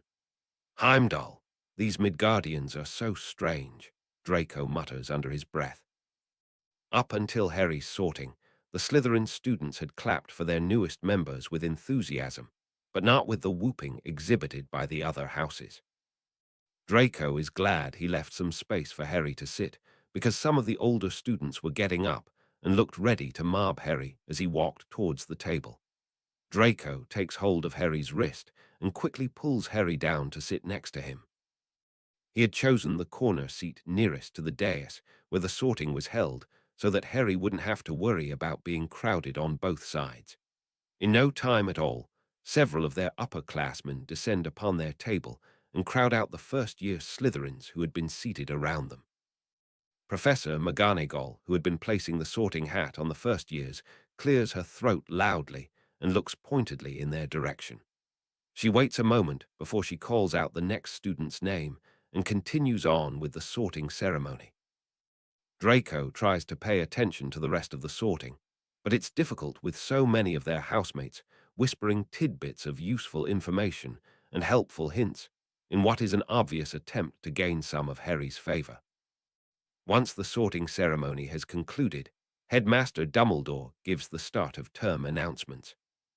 At one point, the headmaster mentions that Hogwarts is very old and then makes eye contact with Draco as he says, "Do take care not to pull on any threads. You never know what you might unravel." Draco feels a bit sheepish. Apparently, someone did notice him flicking at the wards. The gasps of delight around him when the feast begins amuses Draco. To him, it all seems like fairly standard fare, and he almost wants to scoff, but holds back. It isn't the mortals' fault that they don't know how to hold a proper feast. He looks around, expectantly wondering what entertainments a Midgardian feast would have. He didn't think there would be impromptu contests of strength, but perhaps there be the telling of great tales as in Asgard. Maybe song. Draco knew there was a vast variety of Midgardian music in both the magical and non-magical worlds. He's piling food onto his second plate when he resigns himself to the fact that the only amusement for the evening will be the company at his table. They ask which Quidditch team he supports, and he enthusiastically gushes about the best skyball team in the American League, the Washington Wampus Cats. The conversation is pleasant, and Draco concedes that it is important for new students to become acquainted with their new housemates. But the feast is still of a character that is far too subdued for Draco's liking. That the ghosts who come out to greet the students appear more lively than anyone actually alive in the hall is ridiculous. Everyone is practically frozen in their seat. Is there some unspoken rule against fraternizing? He's read through the student handbook, and there was certainly no prohibition against socializing during meals. And then, before the evening has really even gotten underway, and when Draco has barely started on his third plate, he's surprised when the dessert appears. His confusion continues when they are told soon after that it is time to retire to the dormitories by an older student with dark brown hair and light blue eyes who introduces herself as their house prefect. "Heimdall, I thought this was supposed to be a feast," he says with exasperation. When everyone around him gives a similar look of bewilderment at his distress, he throws his hands up and resigns himself to the fact that the Midgardian definition of a feast is not at all like the Asgardian one. As they follow their house prefect, Gemma Farley, into the dungeons, that part of Draco which was uncertain about his decision to ask the sorting hat to put him in Slytherin gnaws at him. He is thankful for Gemma's bright voice in the dimly lit dungeons, explaining the history of their house and saying things like, "Slytherins look after our own." The pretty fifth year's warm welcome and introduction to Slytherin as they travel into the depths of the castle is a contrast to their surroundings. "It's so cold and dark down here. There won't be a window to fly out of, and Hedwig will hate it. She'll want to stay in the owlery." Despite his determination earlier in the evening, a feeling of uncertainty is beginning to grow in the pit of his stomach. He thought he was making the best decision given the circumstances, but now Draco is wondering if he's made a mistake. Draco looks over to Harry and sees a look of contentment that he wishes he was feeling. Fortunately, his anxiety is short-lived, because when they pass through the secret passage and set foot in a room with walls that are the same green that usually trims his father's clothes, Draco almost chokes on his laughter. His first thought is about his father's suspicion that Salazar Slytherin chose his house's colors because he admired his father. His second thought is how hilarious he finds the gaudiness of the decor. Draco wonders how no one else is laughing because, really, are they not seeing what he is seeing? The other students look at him sharply, as if he's ruining some sacred moment. His laughter is just starting to subside when he sees that even the pillows on the couches are also that familiar shade of green which causes a new bout of laughter to erupt from him. The first years near him discreetly move away, as if he's got a contagious disease. Even Harry looks a bit embarrassed by Draco's reaction until Yer gets his attention by hissing something at him loudly. "I'm sorry, I'll wrap you in something warm later."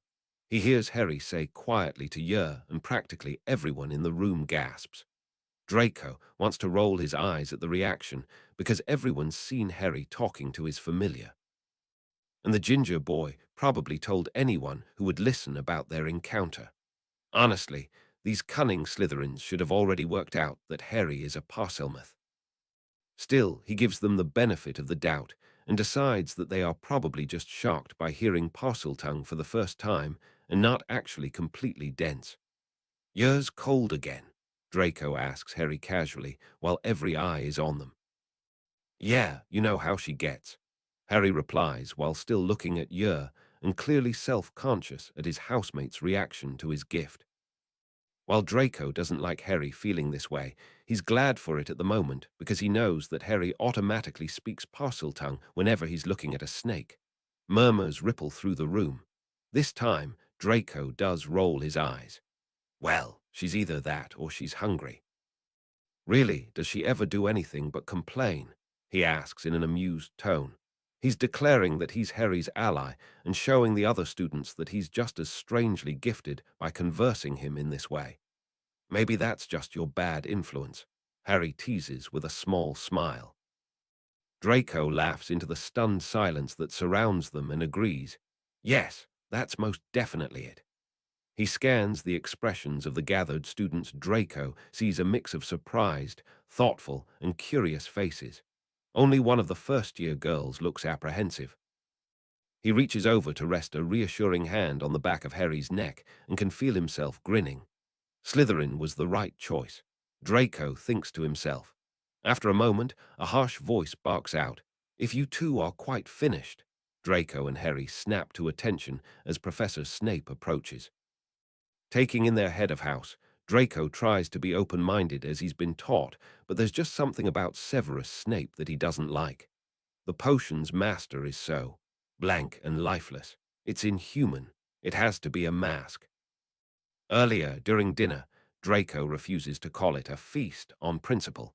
He had noticed Snape's foreboding presence. While his housemates had spoken with respect about the potion's professor, his enhanced hearing had caught bits of conversation at other tables that speculated about an allegiance to the dark. What could he be hiding? Draco had wondered. Even if the man is his head of house, Draco concludes almost immediately that Snape cannot be trusted. Or perhaps, he thinks wryly, it is precisely because he is the head of Slytherin that he cannot be trusted. Draco admits to himself that he doesn't know as much about Slytherin as he does the other houses. He has some vague memories of his old tutors saying it was the best house. But after he left that life behind, he never cared to ask many questions about Slytherin. As far as he could recall, his father's stories about Salazar Slytherin were never all that exciting.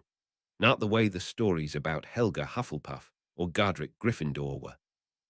Even Rowena Ravenclaw's clever way with words was more interesting to him than stories of the way Slytherin would use his cunning to battle in contests of ideas, whatever that meant.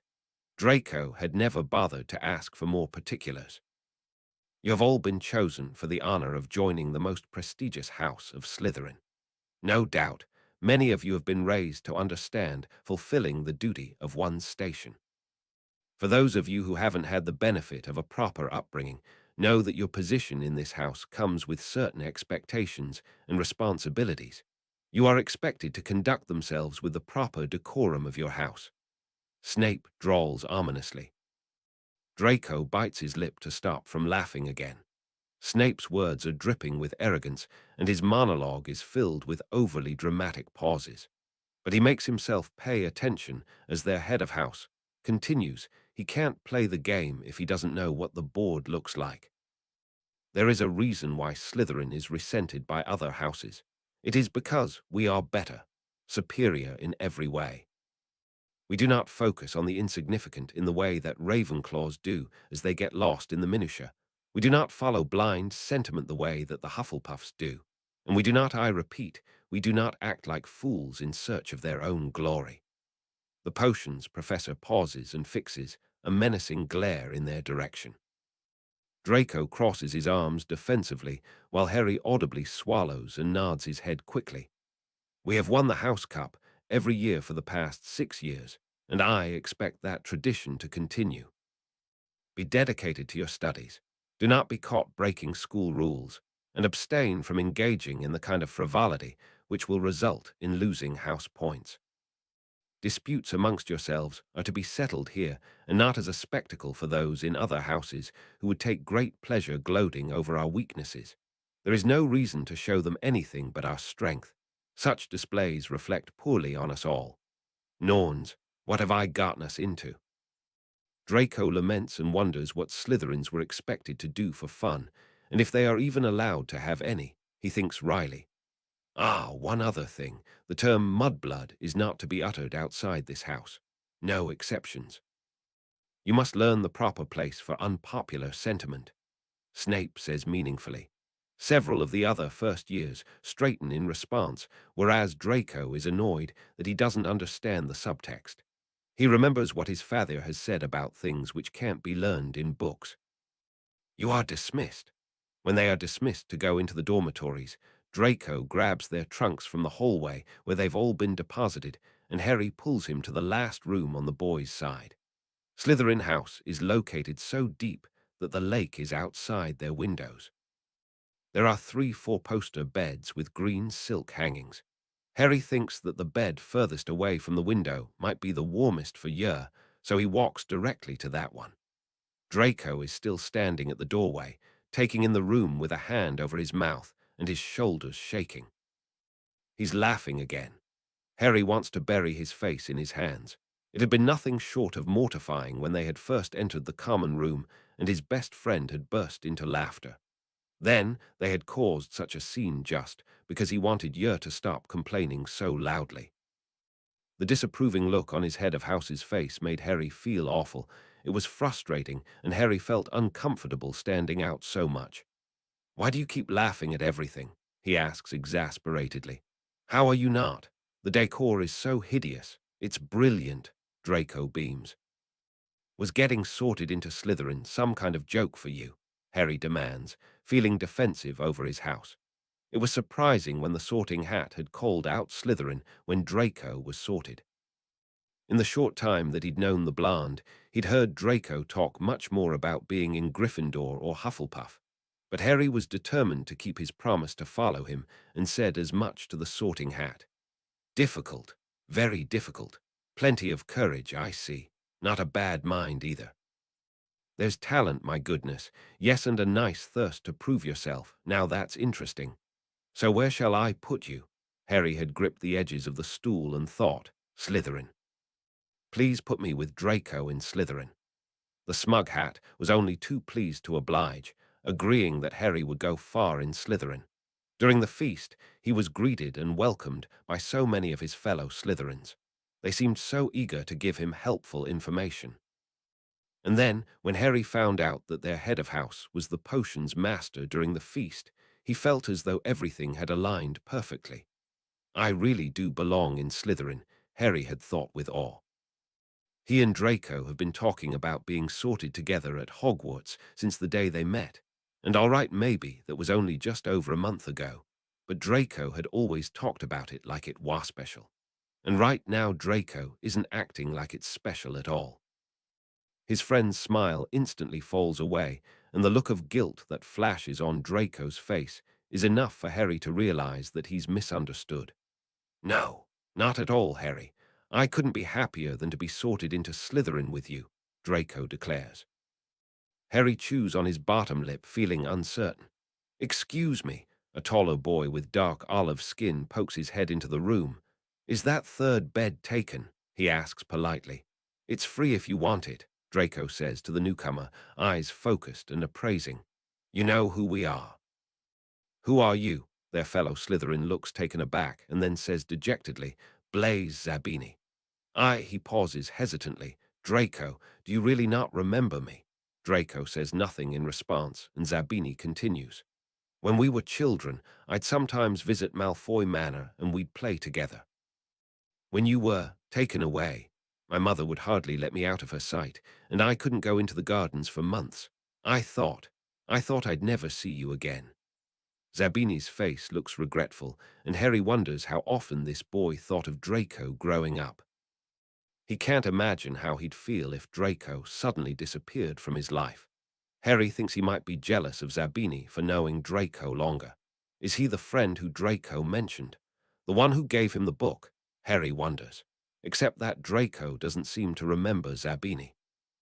Not to mention that Zabini's just brought up the one thing that can ruin his best friend's mood like nothing else.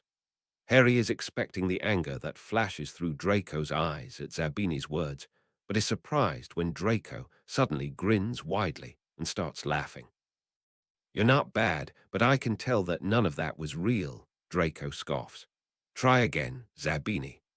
Zabini's expression morphs from the gentle and uncertain one into a more self-assured look. In fact, their housemate's entire demeanor changes while his posture straightens, and he lifts his chin challengingly. Zabini's light brown eyes are filled with an arrogance that wasn't present when he first introduced himself. Harry is impressed despite himself at the other boy's act. He had been completely taken in. Is this Slytherin cunning? Harry wonders and resolves to be more observant. Is this what the Sorting Hat meant when it said that Slytherin would help on the way to greatness? He'll have to ask Draco later what he found out of place in what seemed to be a pretty convincing performance. "I want to know what really happened to you. How did Draco Malfoy become Draco Odinson?" Zabini admits unapologetically. Draco steps closer to Zabini to look the other boy in the eye. "You want more than just the answer to that question," he appraises. "You want information. Hardly anything is known about my family." Zabini nods. With narrowed eyes, Draco says tonelessly, "If you prove yourself as a valuable ally, then perhaps I'll eventually decide when you've earned it." Then Draco gives Zabini a toothy grin. "But I'd give the information freely to a true friend," he goads. It sounds like a dare and a promise at the same time. He meaningfully extends his hand to Zabini, who reacts with confusion at the unexpected gesture. For a moment, it looks like Zabini is going to reach out his hand in return before he seems to remember himself and responds gruffly, "I understand your terms." "Take the bed by the window, then," Draco says, with a dismissive wave towards it. Zabini complies without hesitation. The long silence that follows is thick and awkward. So Harry begins, but then Draco puts a hand up to stop him from saying anything more. He comes over to scoop up the pile of clothes Yer has settled into at the foot of Harry's bed. Draco holds the pile of clothes in front of Harry's face, and then Yer pokes her head out sleepily, likely wondering why she's suddenly been moved. "All right, go ahead," Draco prompts. "You want me to ask my questions in Parseltongue," Harry says while looking at Yer, and he sees Draco nodding out of the corner of his eye. "You don't trust Zabini?" Then looks up. "No, not yet. Maybe soon, maybe never." "It depends." And Draco glances quickly at their fellow Slytherin, who currently has his back faced to them while unpacking things from his trunk. Harry looks down at Yer and asks, "If you don't trust him, then why would you want him as our roommate?" And then looks up at Draco again.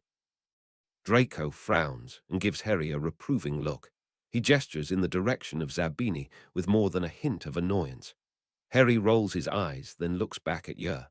"Are you seriously telling me to only ask yes or no questions right now?" Harry asks while his eyes are on Yer. Draco doesn't respond, so he looks up and Draco nods in affirmation. Harry sighs and looks at Yer again. This seems a bit. Harry's brain reaches for an appropriate word, but he finds it difficult to choose between excessive, paranoid, and mental, so he chooses not to complete his sentence and lets the implication speak for itself. Draco just shrugs and Harry rolls his eyes. Harry thinks over the events of the evening since their sorting into Slytherin, from the shocked gasps in the Great Hall when the Sorting Hat had called out his house's name to Zabini's attempted deception. "Did you know it would be like this in Slytherin?" Harry queries. "I had an idea." His friend drawls, looking up at the ceiling with a thoughtful expression.